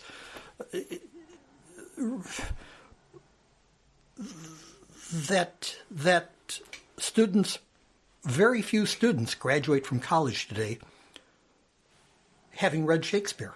Well, which is more important, to figure out how Microsoft formats words or how Shakespeare formats words? I don't know which is more important, but I'm astonished that the question isn't even brought up. And, well, lots of people spend lots of time playing games. Nope, nothing wrong with it. But we have so much time in our life that can be distributed in lots of different ways. And some of the cool ways that you can spend your time is, I gotta watch a movie tonight. I gotta visit so-and-so. I've got to talk to somebody. I've got to play a game. I've got to cook. We have a finite amount of time every day and, of course, in our life. And the time that we spend spinning around in an artificial world is time that we're not learning challenging life skills and practicing them. Obvious example, for the past 20, 25 years, there have been surveys on campus of shyness. A psychologist at Stanford does an annual survey asking people, how shy are you? And they rate it and normalize it. Turns out that there's a great deal of shyness, and it's increasing year after year. Well, nothing implicitly wrong with this, but why are people more shy? Why are people spending less time talking to one another and are more afraid of talking to one another? Well, it's because through their life, it's easier and far more welcoming to interact with a silicon screen than it is to interact with a real human being. It's hard to say, I'll just come over here and say hi and hack around with you and fool around. It's much easier to say, I'll go tap away on this tablet. There's less investment in local community today, where 50, 100 years ago it was commonplace that people would volunteer free time at churches, Red Cross, Elks clubs, things like this, just volunteering time at the hospital. Yeah. Today, they do not. There's much, there's several books, one of which is called Bowling Alone, that points out that bowling alleys are finding lots more people bowling, but fewer people joining leagues. It seems that people don't have time to coordinate with others to see them face to face, but they still want to sharpen their bowling skills. It's that our larger community loses out when you don't volunteer and put hours in, meeting people, hacking around after shul, after church, after fooling around after school. There's a sense of, hey, I'm really busy. I don't have time for that. Well, I'm really busy, but still I'm... How busy are people if you go outside? And I've made a collection of photos of people who are just like this all the time. Yeah, looking at their screen. Wherever they go, if you go to a platform at a rail station, they're all there like this. And it's actually very picturesque pictures because of the comedic nature of it, to see a whole bunch of people lined up. The train could come through with a big buzz saw and kill them all, and no one would notice it. Or they could put a chainsaw and just chop off their hands holding their cell phones. Yeah. It's a fascinating problem, and my thoughts are, I'd rather be talking to somebody than collecting messages and reading email. You believe there's an addictive nature to this addictive this thing? I mean, and what's the model of addiction? Essentially, everyone it's hypersocial. I mean, you just went on about this antisocial behavior, but at the same time, don't you think it's kind of hypersocial to be all plugged into 35 people you don't really know? Okay. When somebody friends me on Facebook, are they my friend? You have a Facebook account? No, I don't. No, I don't. But I mean, when somebody friends, blah, blah, blah, friend, blah, blah, blah, are they my friend? Is my definition of friend someone who's connected to me by way of a social medium? My idea of a friend is, hey, I've got an inner circle of a half dozen people that if I'm feeling down, I can call them and talk. If I'm hungry, I can say, hey, let's go out for coffee and lunch. People that I can wander over to their house with little or no warning and just talk and catch up on things. My definition of friend isn't someone who sends messages to me by way of a widespread application. There are many, many people who have thousands of friends on Facebook, probably many people who have tens of thousands of friends. But if one of these people stops them on the street, do they say, "Oh, how's your daughter? Is your dad still sick? Are you, can they converse and have a heart-to-heart conversation?" Well, why don't we? Or putting it another way, why don't we back off from that concept and say to ourselves, we've redefined friendship. And friend is now defined as there may be two categories. You have the Facebook friend and you have a real friend. And do people realize that the Facebook friend's is a faux friend, or are they seriously thinking these are real friends? I don't know. I have no experience in social media. I'm the wrong person to speak of it. I wish that there were more analysis of it by those who are professionally sociologists and I have been bitching about this forever. I think that sociologists are very happy to work academically, and here's something that's screaming out, calling, analyze me. Why is it that people say, "Oh, I've got 2,000 friends on Facebook," and yet they're going around sort of unhappy? I don't know. I'm a physicist. I'm a computer jock. I'm a mathematician. I'm sure, but I'm concerned. You don't find any attraction of social media? You're not attracted to any aspect of it? Like a Twitter account where you can make snide comments to the public at large? I don't wish to make snide comments. No. Snide is... Yeah? That's just the only valuable thing you can do on these systems. No. You reminded me of what is it? It's crackers to slip the Roser, the Dropsky, and Snide. Hot damn, I remembered that. Right? Is that an E.E. Cummings? No, it's from Mad Magazine of the 1950s. Mad Magazine. It's crackers to slip a Roser, the Dropsky, and Snide. It means it's foolish to bribe a policeman with counterfeit money. Snide meant counterfeit money. What I'm getting at is more what email, Twitter, online communications is fantastic for staying on top of things. But I want to get to the bottom of things. What I want to do is understand things more deeply.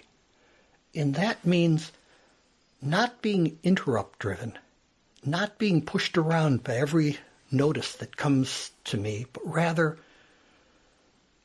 researching and learning and working in a few small areas and becoming as direct as possible in a small area and not try to keep up with 1,000 online friends. This is not a critique of people who spend a huge amount of time online or on Facebook. It's more what I find works for me. In my heart, I want to be closer to my wife. I want to be closer to my kids.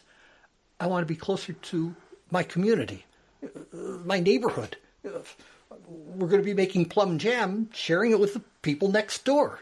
Well, I can't share my plum jam with people who are on social media. Sorry, there's only about 3 dozen jars of it, and the first call are the people who live next door. Help me pick the plums.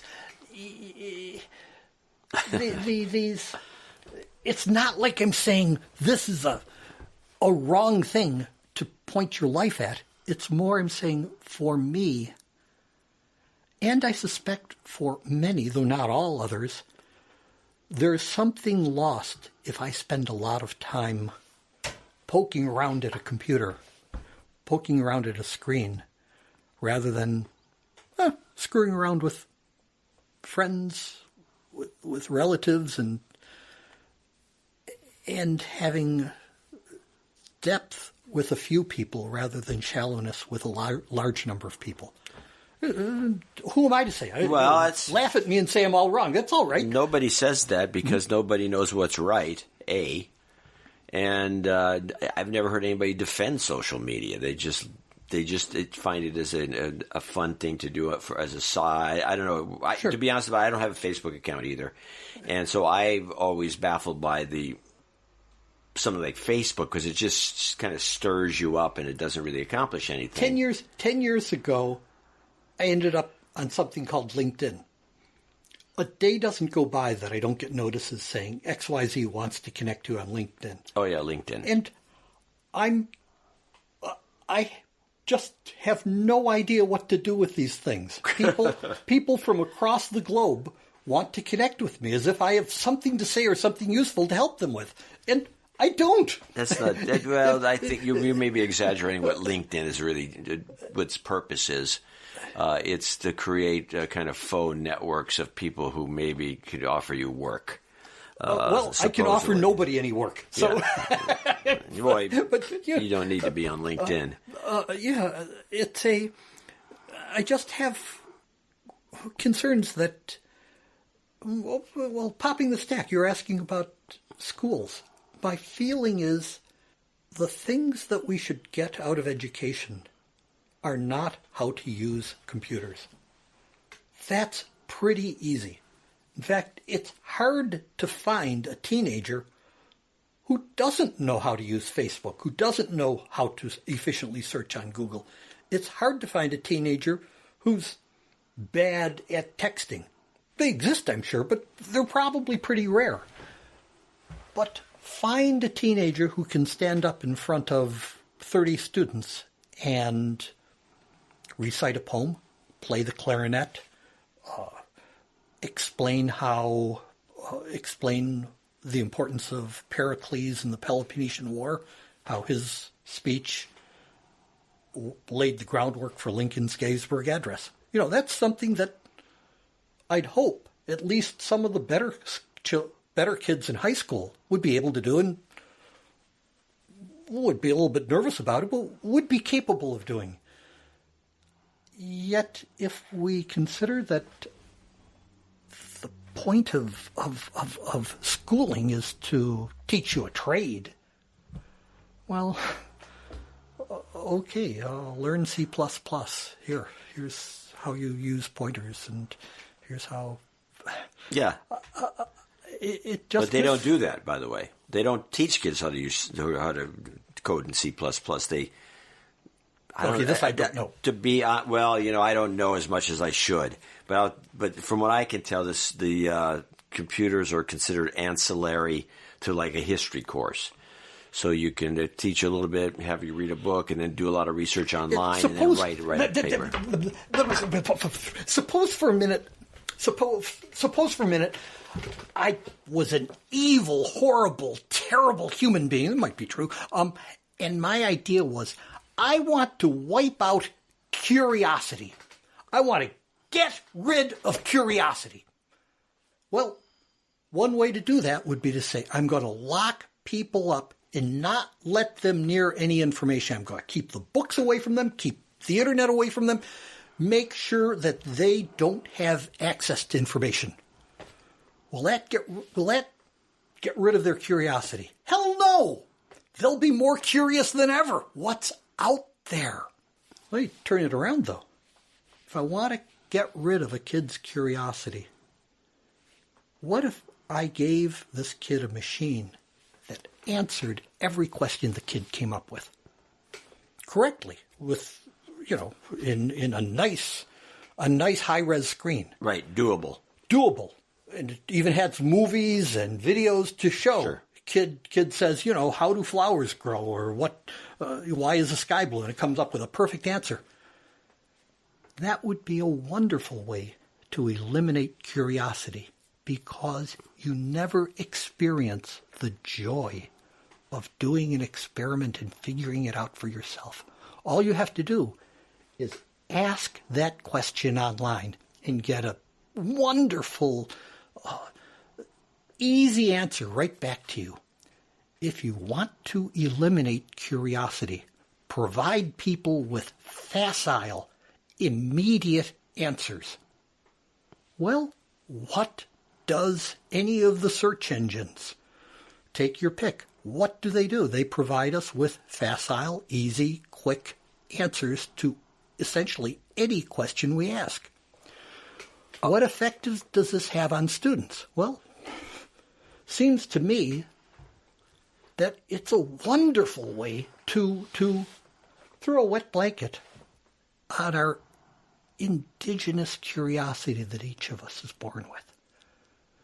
Why should I explore the world and ask questions? If I want to know what life is like in Shanghai, China, I'll just ask this computer, and it'll give me a bunch of... You can be on a train anywhere in the world, and you see the same kids that you're talking about. Instead of looking out the window at the crazy sights... Yes! You've seen this. Yeah! Instead of looking around saying, wow, I'm looking at some nasturtium flowers. Oh, what do they do at night? Do they close up or stay open? Oh, no, I'm going to look at a screen and stay up on social media, or I'll be asking questions or trying to copy and paste together some report. My point is not that, computers are harmful. Rather, my point is that we should be asking ourselves, what is it about an interconnected world that gives us the heebie-jeebies? And one of my points has, when I taught 8th grade about 9 or 10 years ago. In teaching 8th graders, there were lots of kids who were fantastic online and texting, and it was surprisingly difficult to get them to just do ordinary curious stuff. Stuff that, 8th graders, they were perfectly happy not to be doing athletics, but sitting on the side texting. It was sad to me. It's always been pathetic to me, but sad is a good way of putting it. What I'm not saying is these kids are turning out all wrong. Rather, I'm asking, could it be that our love affair with a high-tech information system may be leading our kids and adults into rather dreary, unhappy lives? Don't know. I hope not, but it might be. That's not what you asked. I think I don't know what I asked. I think they are. I think the unhappy life is ahead. So you see too much evidence of kids being suicidal for why is a 17-year-old? But of course, we're also drugging these kids. There's a great deal of okay. Nobody has it easy between age 3 and age 30. What am I saying? Nobody has it easy at any age. It's real tough to be a teenager. I don't know whether teenage suicides are remaining the same, going up, or going down. It saddens me deeply to hear of any suicide at any age, because people have so much to contribute to this very mundane, dreary world. And the only way the world becomes more interesting and a livelier, more wonderful place is by people doing things and making it a better place. And to the person who's saying, what do I have to live for? I've screwed up, or things are boring. I can look around and say, there's so much to learn. There's so many cool things going on here. There's so much to do with your hands, with your heart, with your head. And yet some people let go. Again, I find it very sad. And my concern goes to something that you said before a few minutes ago about the word snide. It's easy to be snide. It's easy to be sarcastic. But that is something to do. Oh, of course it's something to do. Be critical. Be mean. Yeah, it's easy to say mean, hurtful things to a classmate. It's even easier to say a mean, hurtful thing on a posting on some board. And of course, and people specialize in it. Oh yeah, people work hard to troll around, and there are the whole institutions in St. Petersburg where they train people to do this. And at the same time, I feel, the community I want to be a part of, yeah, it has some sarcasm in it. Yeah, there's people who scoff, but on the whole, it's largely self-supportive, and friendship is oftentimes built upon mutual interests and mutual support, rather than, I'm more snide than you are. I can make a flashier piece of sarcasm than you can. Yeah. I don't know where I'm talking myself into. It's a corner, I'm sure, and people will flame me for it. You're talking yourself in a corner, yeah. But I'm still. But I think you're right. Generally speaking, it's everything you say is accurate. It's like there is the situation as it now exists is terrible, and then they want to move on to things, and then when the other issues crop up based on technology, you end up with people advocating, for example, voting over the internet, which seems to me to be just fraught with insanity. Yeah. I mean, there's lots of problems with online voting, not least of which is identity, but also is the implicit lack of temporal thought of, I'm going to actually think about this for a long time, rather than, I'm going to click on a checkbox. How do you feel about this? Check here. Click here. Oops. 10 minutes later, maybe not. There's a certain seriousness that happens when you actually walk to a voting booth, and that I don't get, at least. When I log into a website, it says, "What's your opinion on XYZ?" Survey Monkey wants to know, how long do you cut your shoelaces? How often are you online? On a daily basis, do you have a computer in the house? Yeah. You have one downstairs? There's one downstairs. Do you get on it? Do you get stuck on it like most people? You get what's called falling down the rabbit hole? I have a little business making and selling glassware, glass Klein bottles. And I'm in communications with mathematicians who like to send and receive email. I answer a bunch of email, several probably a couple hours a day. Outside of that, well, what did I do this morning? I unpacked a bunch of glassware. I cut some tiles with a diamond saw. I putting together a kitchen counter using some kind of Penrose tiles. And last night I was up till 10 o'clock with my wife. We were both reading books from 7 till 10. So I try to keep my computing in. My screen time is 11 in the morning till over lunch till 2 in the afternoon, 2, 3. Yeah, and that's reasonable. I try to minimize it. A day, to me, a successful day is a day that I don't get in a car and I don't see a screen. That, to me, is a completely successful day.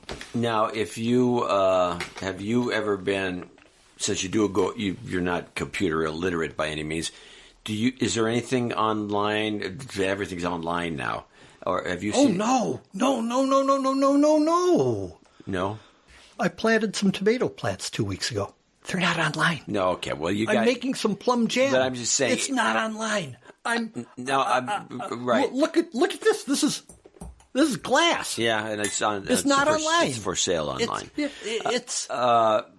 here. You're not online. Yeah, what I meant by that, on the computer specifically, not in the world in general. Most things are online, and have you ever been surprised by anything you've seen in the last few years where you go, oh my God, this is really great. I didn't think I'd ever see anything like this before, and here it is. I've seen an enormous number of things online that I've opened my eyes and say, wow, this is impressive. That this is available to me online it's close to magic. At the same time, for all the Flash, for all the HTML5, for all the glitz and astonishing websites, I don't think I've ever seen a website, or really anything online, that I'd call caring, kind, supportive, deeply touching. Maybe it's not possible. The things that move me most deeply, like, the difference between seeing a child grow up in your home and become an adult. Well, there are billions of photos of people growing up and becoming an adult online. They're nothing like the experience of being a parent, of course. And there's millions of websites that tell you how to be a parent, but inevitably you'll learn yourself. And the advice that you get online is worth every penny that you pay for it. I've seen plenty online that's opened my eyes. And what I don't go around saying is, wow, if only science people or math people had this available to them 200 years ago, think of what they could have done. No, when I see what people like Gauss, what Einstein, what Maxwell, what Newton did, they were phenomenally constrained with incredibly primitive tools. Yet with those primitive tools, they were forced to be creative. Today we have extremely high-quality digital tools, and as a result, we needn't be creative. What do I mean by that? Give me a minute to think this one out. When I was a kid in art class, class was sort of divided into two. Those people who could draw a tree that looked right, and those who, like me, couldn't draw a tree. I couldn't draw a tree. I'd look at it and stare at it, and it didn't look like a tree. And the art teacher said, in a way of discarding us, we were the creative ones. And it took a while for me to realize that creativity is the inability to copy. Those who were able to look at a picture and make a copy of that, they got along well in this art class. Those of us who just couldn't copy, no matter how we tried, we couldn't copy. We were at the severe disadvantage. We were the ones who were called creative. You don't think that was just disparaging? Of course it was disparaging. Oh, okay. Oh, certainly. You should have been there. Through my life, I've realized that creativity, that institutions, whether they're schools, businesses, the institutions don't value creativity. They value the ability to get along and fit in properly, the square peg in the square hole. Creativity is rarely valued. I want something you can draw it the way it looks over there. Just copy that. Well, the one thing that you find across the board in computing is copy and paste. It's built into every operating system at the most fundamental level is copy and paste. Well, to me that says it's the nature of deep down computing that it encourages working within a system that's built by, that fits into OS X or Linux or Unix or a Microsoft operating system. Yet making photocopies or duplicating words or duplicating images sort of tells me this isn't a very creative process. If it's creativity that I want, I think I'd rather see somebody use their hands or get away from the screen. Maybe I'm all wrong about this. Certainly, there's lots of creative people who are online, no doubt. There's lots of creative efforts, but oftentimes it's the tools push us towards, I'll just copy it out of here, slightly rewrite it, and paste it over there. Well, it looks like my work. Yeah, good enough. I wish someone smarter than me would explore what do we mean by creativity in a digital domain. Not just, that's a really creative thing that I see online, but rather, like you, I've sat through so many horrible PowerPoint talks. I've given them. Yeah, what a fantastic way to poison a talk. Use PowerPoint. So refreshing. So wonderful to hear somebody do a talk entirely improv. Without using a projector, without using a computer, without being organized in advance. Just saying, hey, I'm going to talk about and... Which you've done. No, of course. We all have. Well, to me, that's the nature of doing public speech, to come up with something on the fly. I don't want to be pre-programmed. That's why I didn't bring a bunch of questions for you if you haven't noticed. Well, that's the nature of you. Come on. Come on. I do. No, you don't. I do. No. Yes, I can do it. I can actually have questions down. I go through them. Let me throw a wet blanket on you. Hold on. If you're going to throw a wet blanket, I got to get some more tea. Okay. Yeah, so I don't know. For me, doing a talk, it's improvisational performance. I like... Well, actually, when we do our podcast, it's improv. It's improv. Yeah. But let's talk about it. Let me throw the wet blanket. Because I want to hear... The reason I'm going to do the wet blanket is because I want to hear your analysis of it. Sure. Early on in the days when you were more of a prognosticator pundit, you made the prediction that e-commerce is never going to go anywhere and it's just a big joke. Well, Meanwhile, of course... I was wrong. You were wrong, but can you analyze why you were wrong? I was invited to do a talk on e-commerce. Actually, it was a couple friends of mine. I was sitting around talking. At the time, what you could get online were essentially magazine subscriptions. I thought, no way. And my interest... That's ironic. Yeah, of course. Today, of course, magazine subscriptions. What's a magazine? Rather, what I felt at the time was the richness of going to a store, a retail shop, couldn't be matched by things online. Still can't. I felt that was far more important than it actually turned out to be. People are perfectly happy saying, I'll order this, I'll click on this, and it'll be delivered to me, and I'll have the thing without the experience of going to the store.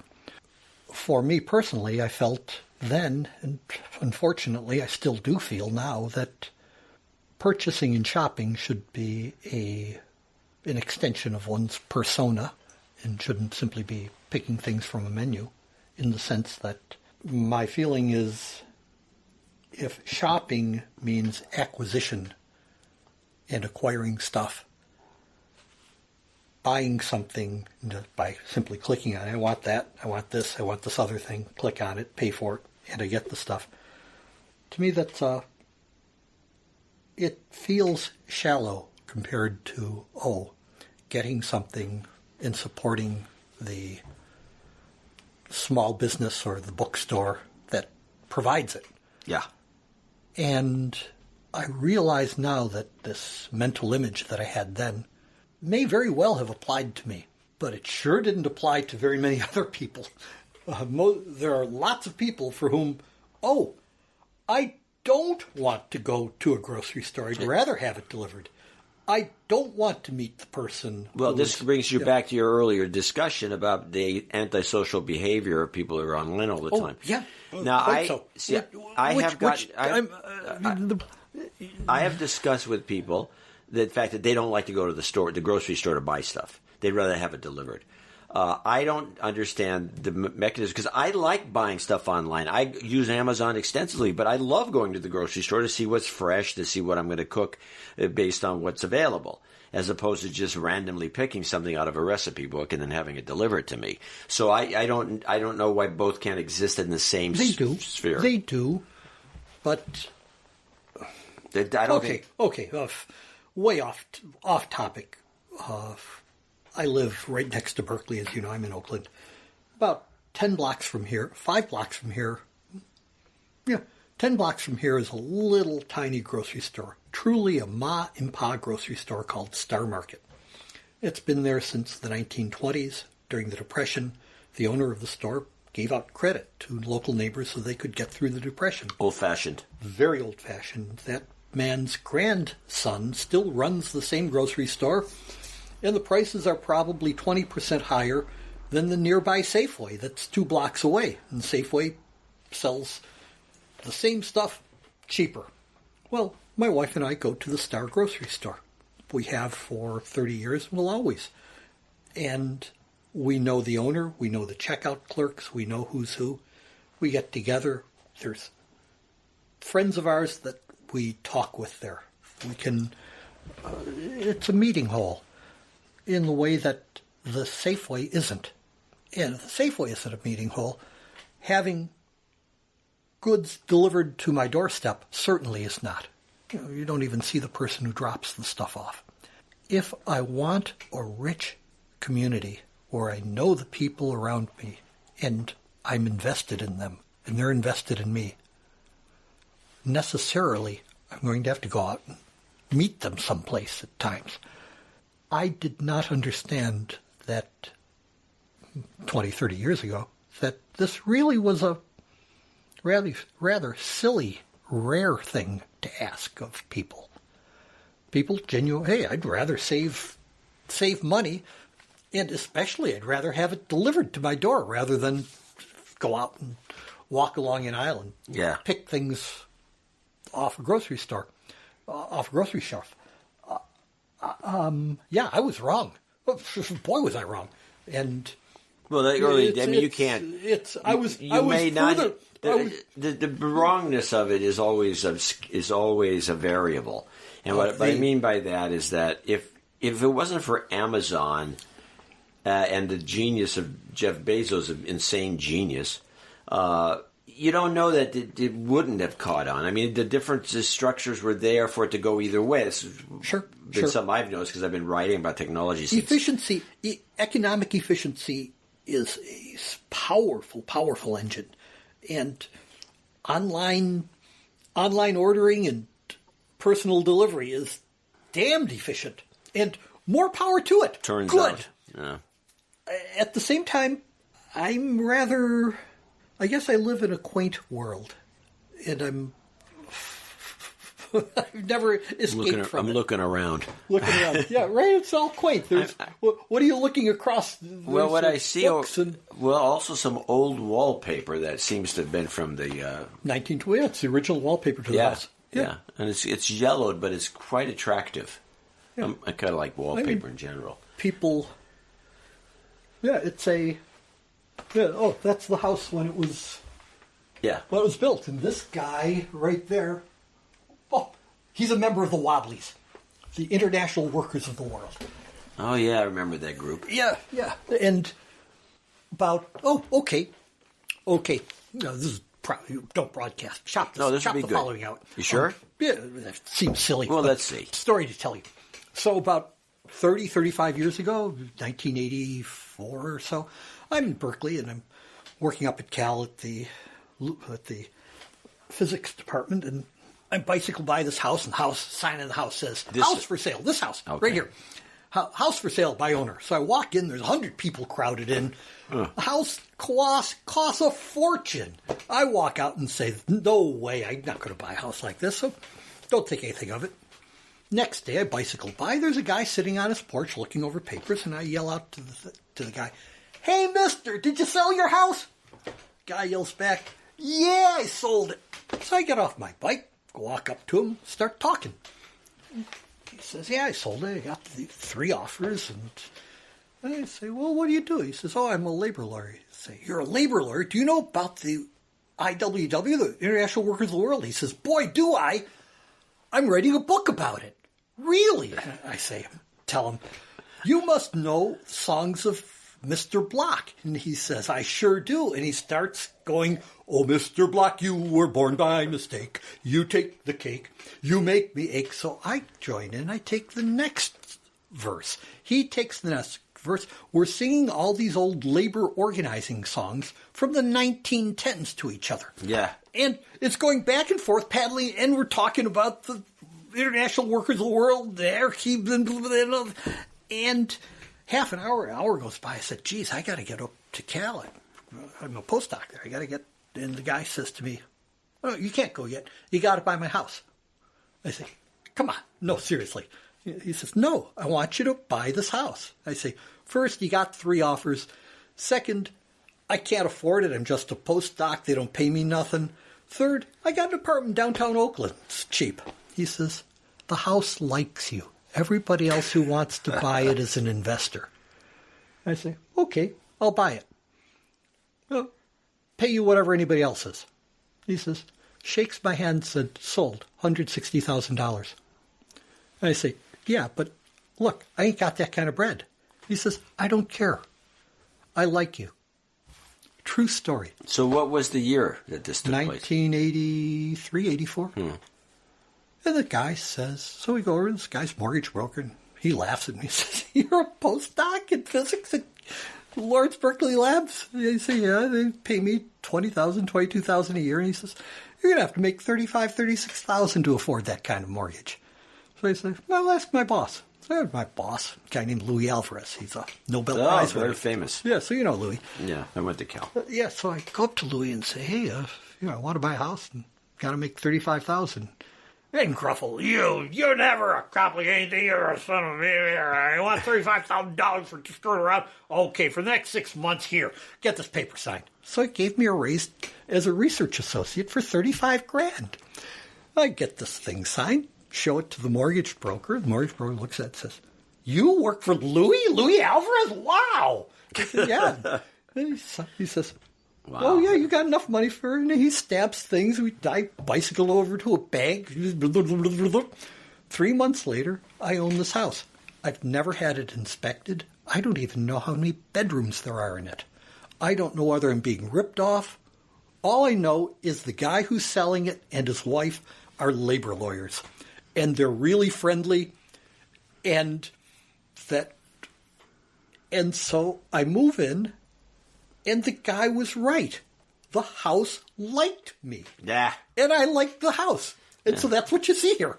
Yeah. That's a lot of the original of the house. Very is still little here. embroidery in that story. This is these things happen. Yeah. That is actually a pretty funny story. And it's sort of, if I had done it the right way, talking to a real estate agent. Oh, yeah, you wouldn't have gotten a house that liked you. Yeah. Yeah. And I'm not saying this is the way to do things. But it works. It sometimes works.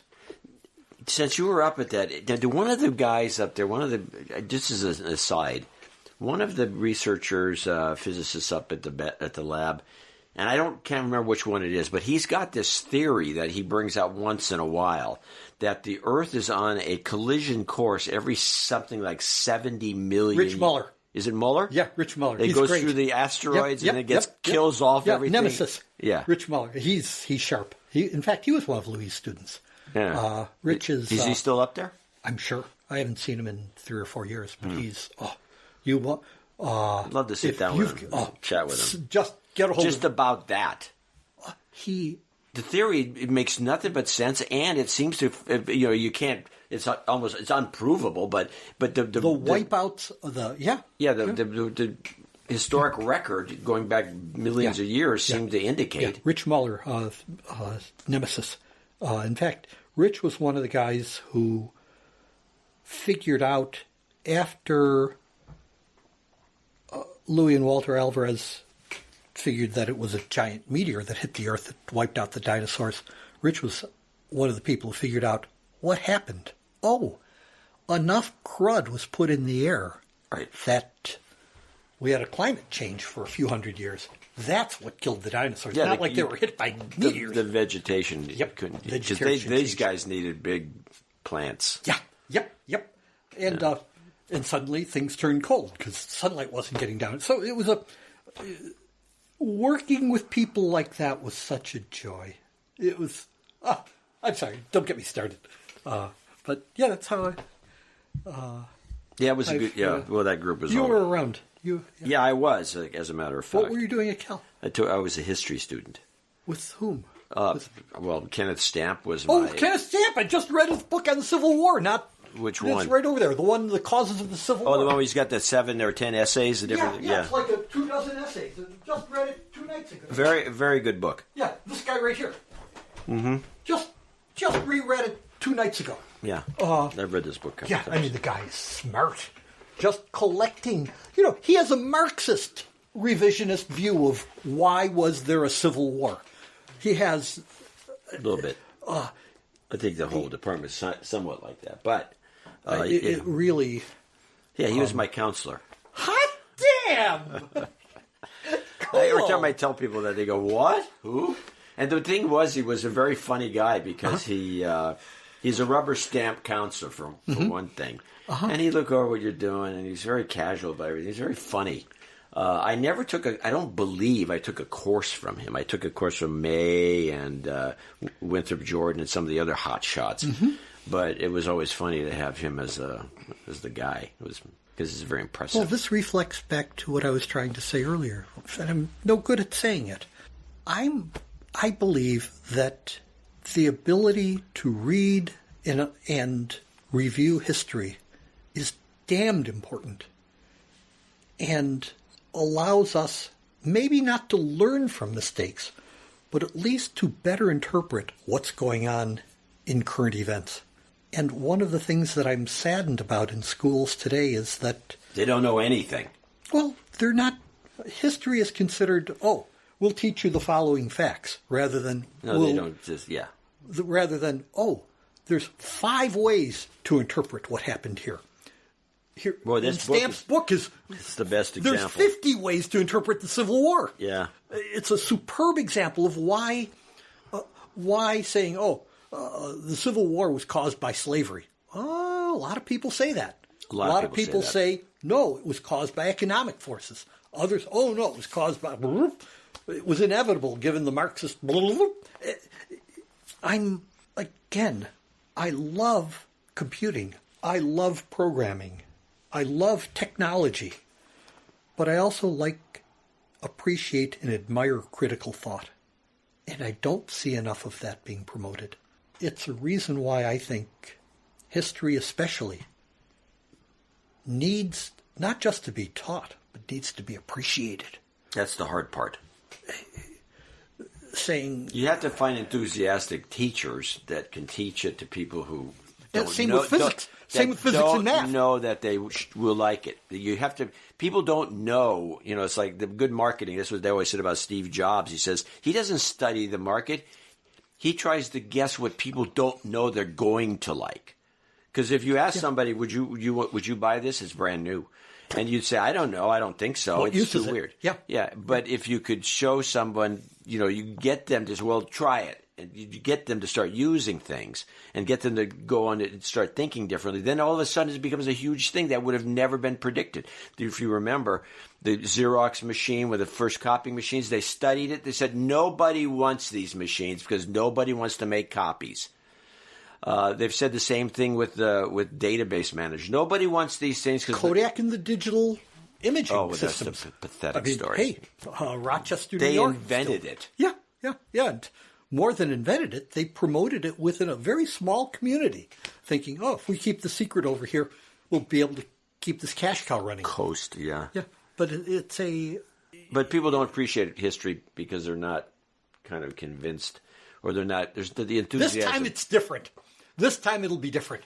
We're not going to make the same mistake.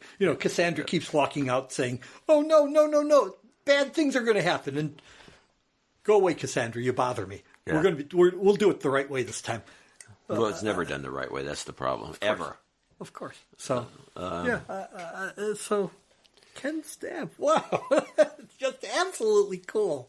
Yeah. He is the most brilliant of the analysts of the Civil War when it comes to causation.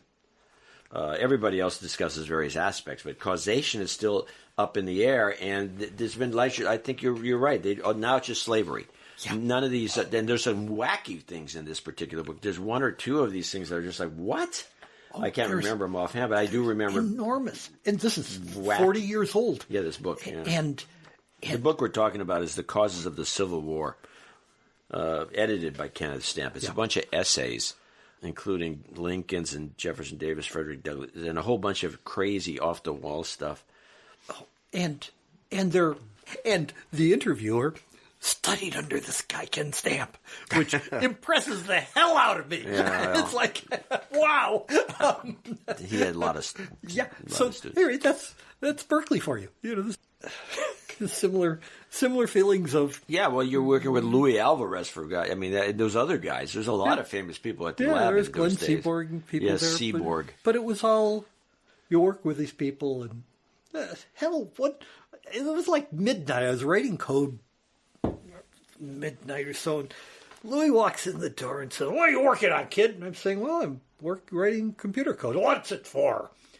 It's 11:30 midnight or so, and I'm writing. Was he that gruff all the time? Oh yeah, he was gruff. He was gruff to those who he felt needed gruffness, and if he didn't know you well, you got gruffness from him. He tried to be a son of a bitch, but he wasn't a very good son of a bitch. He turned out to be a nice guy. But I said, "Well, I'm working on this writing code." "What's that code? What's that line there for?" And I said, "Well, I'm working on off-axis hyperbolic mirrors for the Keck telescope." "Yeah, but what's that line for?" "Well, I'm trying to figure out what the Fourier transform is of an off-axis hyperbola that's a hexagon." He says, "Well, what's that line for?"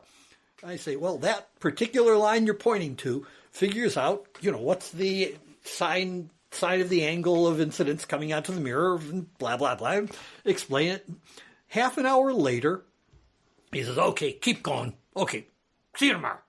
And it was like I had to explain down. He needed to understand down at the grain of sand level. Yeah.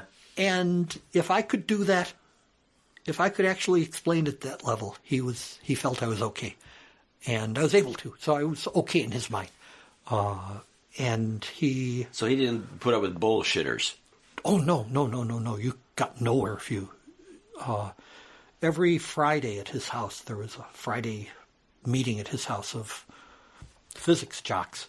And it was scary stuff. You got in front of 24 physicists, all of whom were out for blood. You better be able to defend yourself. And I had just caught a computer hacker who was breaking into our Unix boxes. Right. And this was your Cuckoo's. Yeah, Cuckoo's Egg. Book. The book. What was the full title? Yeah, Cuckoo's Egg: Stalking the Wily Hacker. Something like this. Anyway, and you invented forensic computing. Yeah. It was the first. Yeah. So pretty anyway, much. So I go to Louis' house to do a talk, and I start talking about this, and it was the first time that I ever had to explain what it means to break into a computer. I had to explain what is the ARPANET, what is the Internet Protocol, what's TCP, and I had to explain it from the register stack all the way up to the highest level. How does the email work, and how do you? What year was this? This was 1986. Oh, okay. And doing this in front of Louis, and the rest of the gang, it was scary stuff.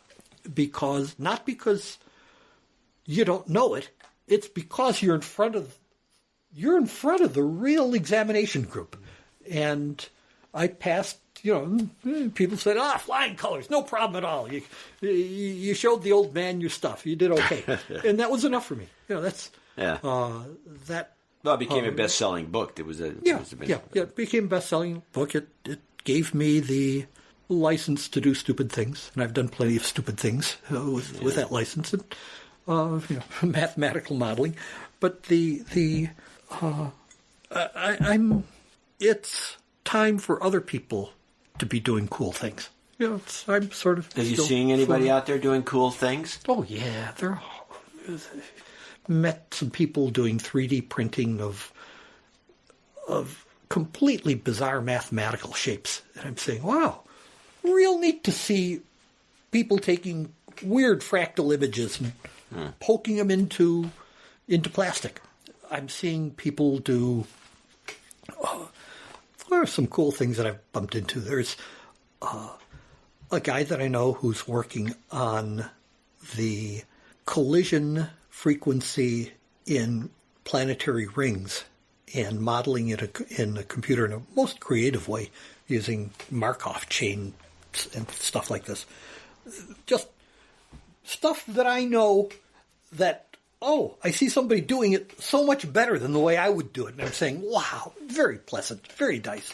Huh. And then there's lots and lots of pedestrian stuff, just like when we were at Berkeley. There's people who waste their time saying, I got to level up to level 17 in this. And big deal. Which is where we started talking to begin with. I guess I'm not cynical saying, get off my grass. I did all this great stuff. Nobody will ever... No, people... I'm thoroughly impressed with some of the stuff that I see happening in computer security. I regularly follow... Oh, you kept up. I've kept up, and I'm really impressed with how forensics people unwind digital attacks and can find signatures of just what group was it that did this? Yeah. How are they hiding? How are they pushing things around? And it impresses the hell out of me. I'm impressed with companies that are organized to let their computer jocks just watch to see what the traffic is and see what's weird and unwind it. Really impressed. I'm impressed with the security systems that are growing up in places in our modern operating systems. Security itself is being pushed sort of further and further to the left in the development charts. It used to be, tell me a problem and we'll patch it. But build in security, bake it into an operating system. No, that's not for us. We got to meet this deadline. Get it out the door. It's never important. Yeah, security will become important. As soon as you tell us you got a problem, we'll fix it. Increasingly, it's security is a spec at the beginning. Yeah. And you don't start writing code without having first baked it in at the start. Very impressed. Is there anything specific that catches your eye? I'm seeing, I'm seeing a major company in Silicon Valley essentially freeze releases, not freeze releases, but make semi-major releases that do nothing but more deeply address security problems, which to me is astonishing. In other words, a major release coming out that adds almost no features, but just makes the whole thing more solid. I'm delighted. I'm impressed. I'm seeing less and less reliance on passwords, more, double factor authentication. I'm seeing good things in that direction. Enormous popularity of capture the flag and even lockpicking amongst computer security people just tickles me, and I just have big smiles when I see this happening. We have a number of listeners to our podcast who are technical, to say the least, but there are a lot of penetration testers. Yeah, pen testing. And I hear the stories from them. They're fascinating. To the point where some of them actually have to break into the facility. Yeah. Oh, yeah. And then get to the computer and put something in and see what happens. It brings a smile to me that once upon a time this stuff didn't exist. And now it's in one sense a game to people. To others, it's, I'm actually going to break in and leave a little poop for somebody and see if they stumble across it. Still others, a friend of mine at a computer security get-together showed me how to repin all the locks in my house, and I'd sort of known how to do it before. But then I said, you can show me how to do master and sub-mastering? Sure. And now I have master and sub-mastering on the Schlage lock on my front door. Big deal. Somebody from your podcast will probably come by and pick it now. But I doubt it. I'm tickled to see this happening. It's like, yeah. Do you do any work in the field anymore? No. I speak occasionally in a most embarrassing way. For me to talk about computer security, it's like inviting Dwight Eisenhower to talk about politics. I'm old hat, old school. I felt long ago that the network, the ARPANET, which evolved into the Internet, really was an academic playground for fooling around and sending email. You didn't have to put a stamp on a letter. You could send email. Right. It would get across the country in the same day, sometimes within the next few minutes. And now, the academic playground soon became commercialized, became a playground for people to develop cool things and for a few people to make bad things happen. The development of malware leaves me not very happy. The use of computing as an intermediary between peace and war leaves me very cold. I'm very sad at what I see happening going back to the Stuxnet days where computers were weaponized to promote political points of view, and now that what happened in the 2016 elections leaves me really cold. That theft of information online is used to cause to bend elections. I find it very upsetting. But then, hey, this ain't my world anymore. I sure not. Well, that's not going to end. Yeah, it's going to get worse. Yeah. It's going to get worse. Everything is going to get worse. With the one minor thing that I'm observing, and I hope that the people who are listening to your podcast, who are really tuned into computer security, I hope they'll say, yeah, you have a good point there. Maybe I have a bad point here. I think that OSs and widely deployed applications are becoming more secure. There are more people working to detect problems and fix them than there ever has been before. That gives me hope. It means that it's, I hope, in the long run, going to be more difficult to steal credentials, to to pose as somebody else. The spread of false information, I think, will always be a challenge.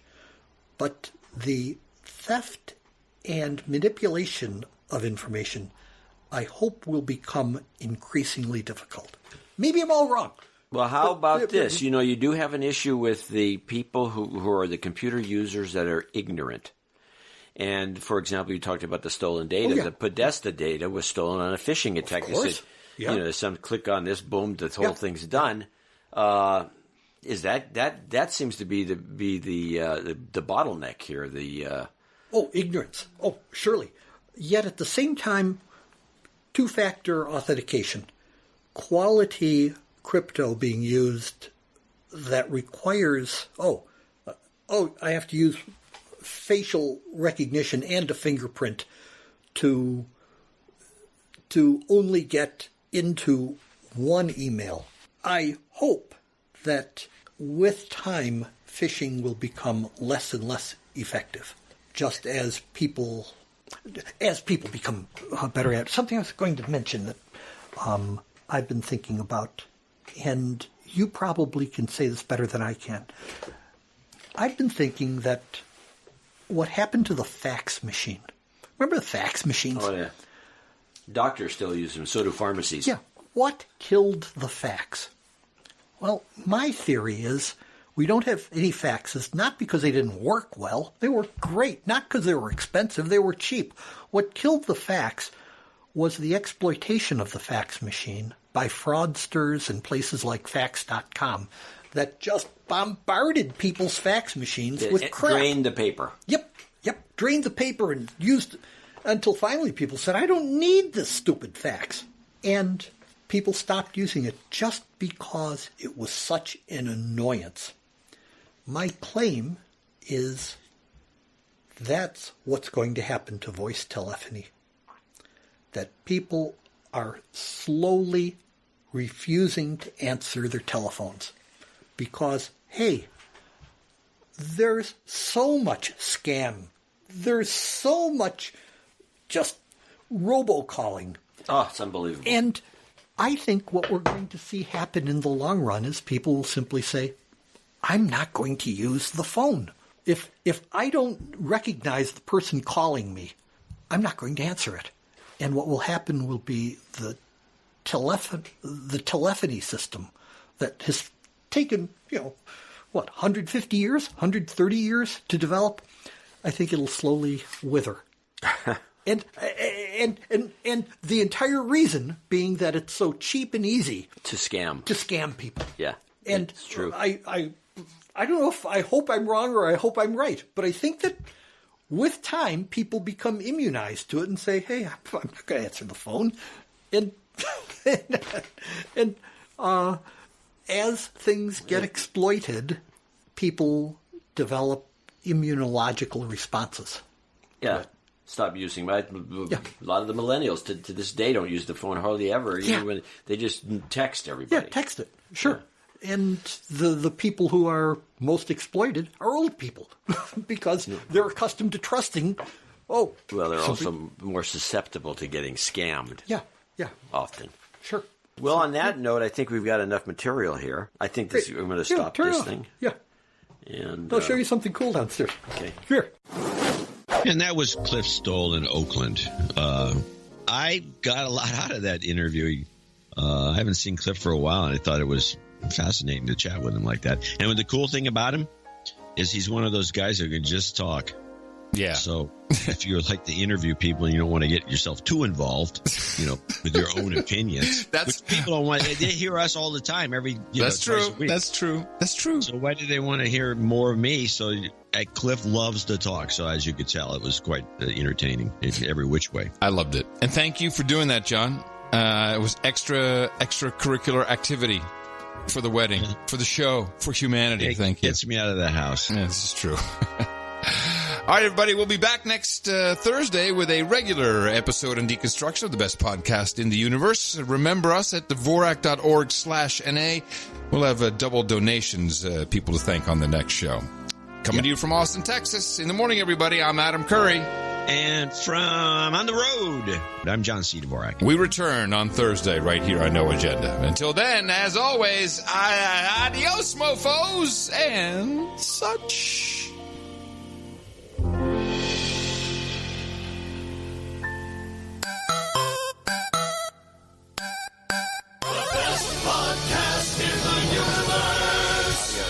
Mofo. Dvorak.org/NA.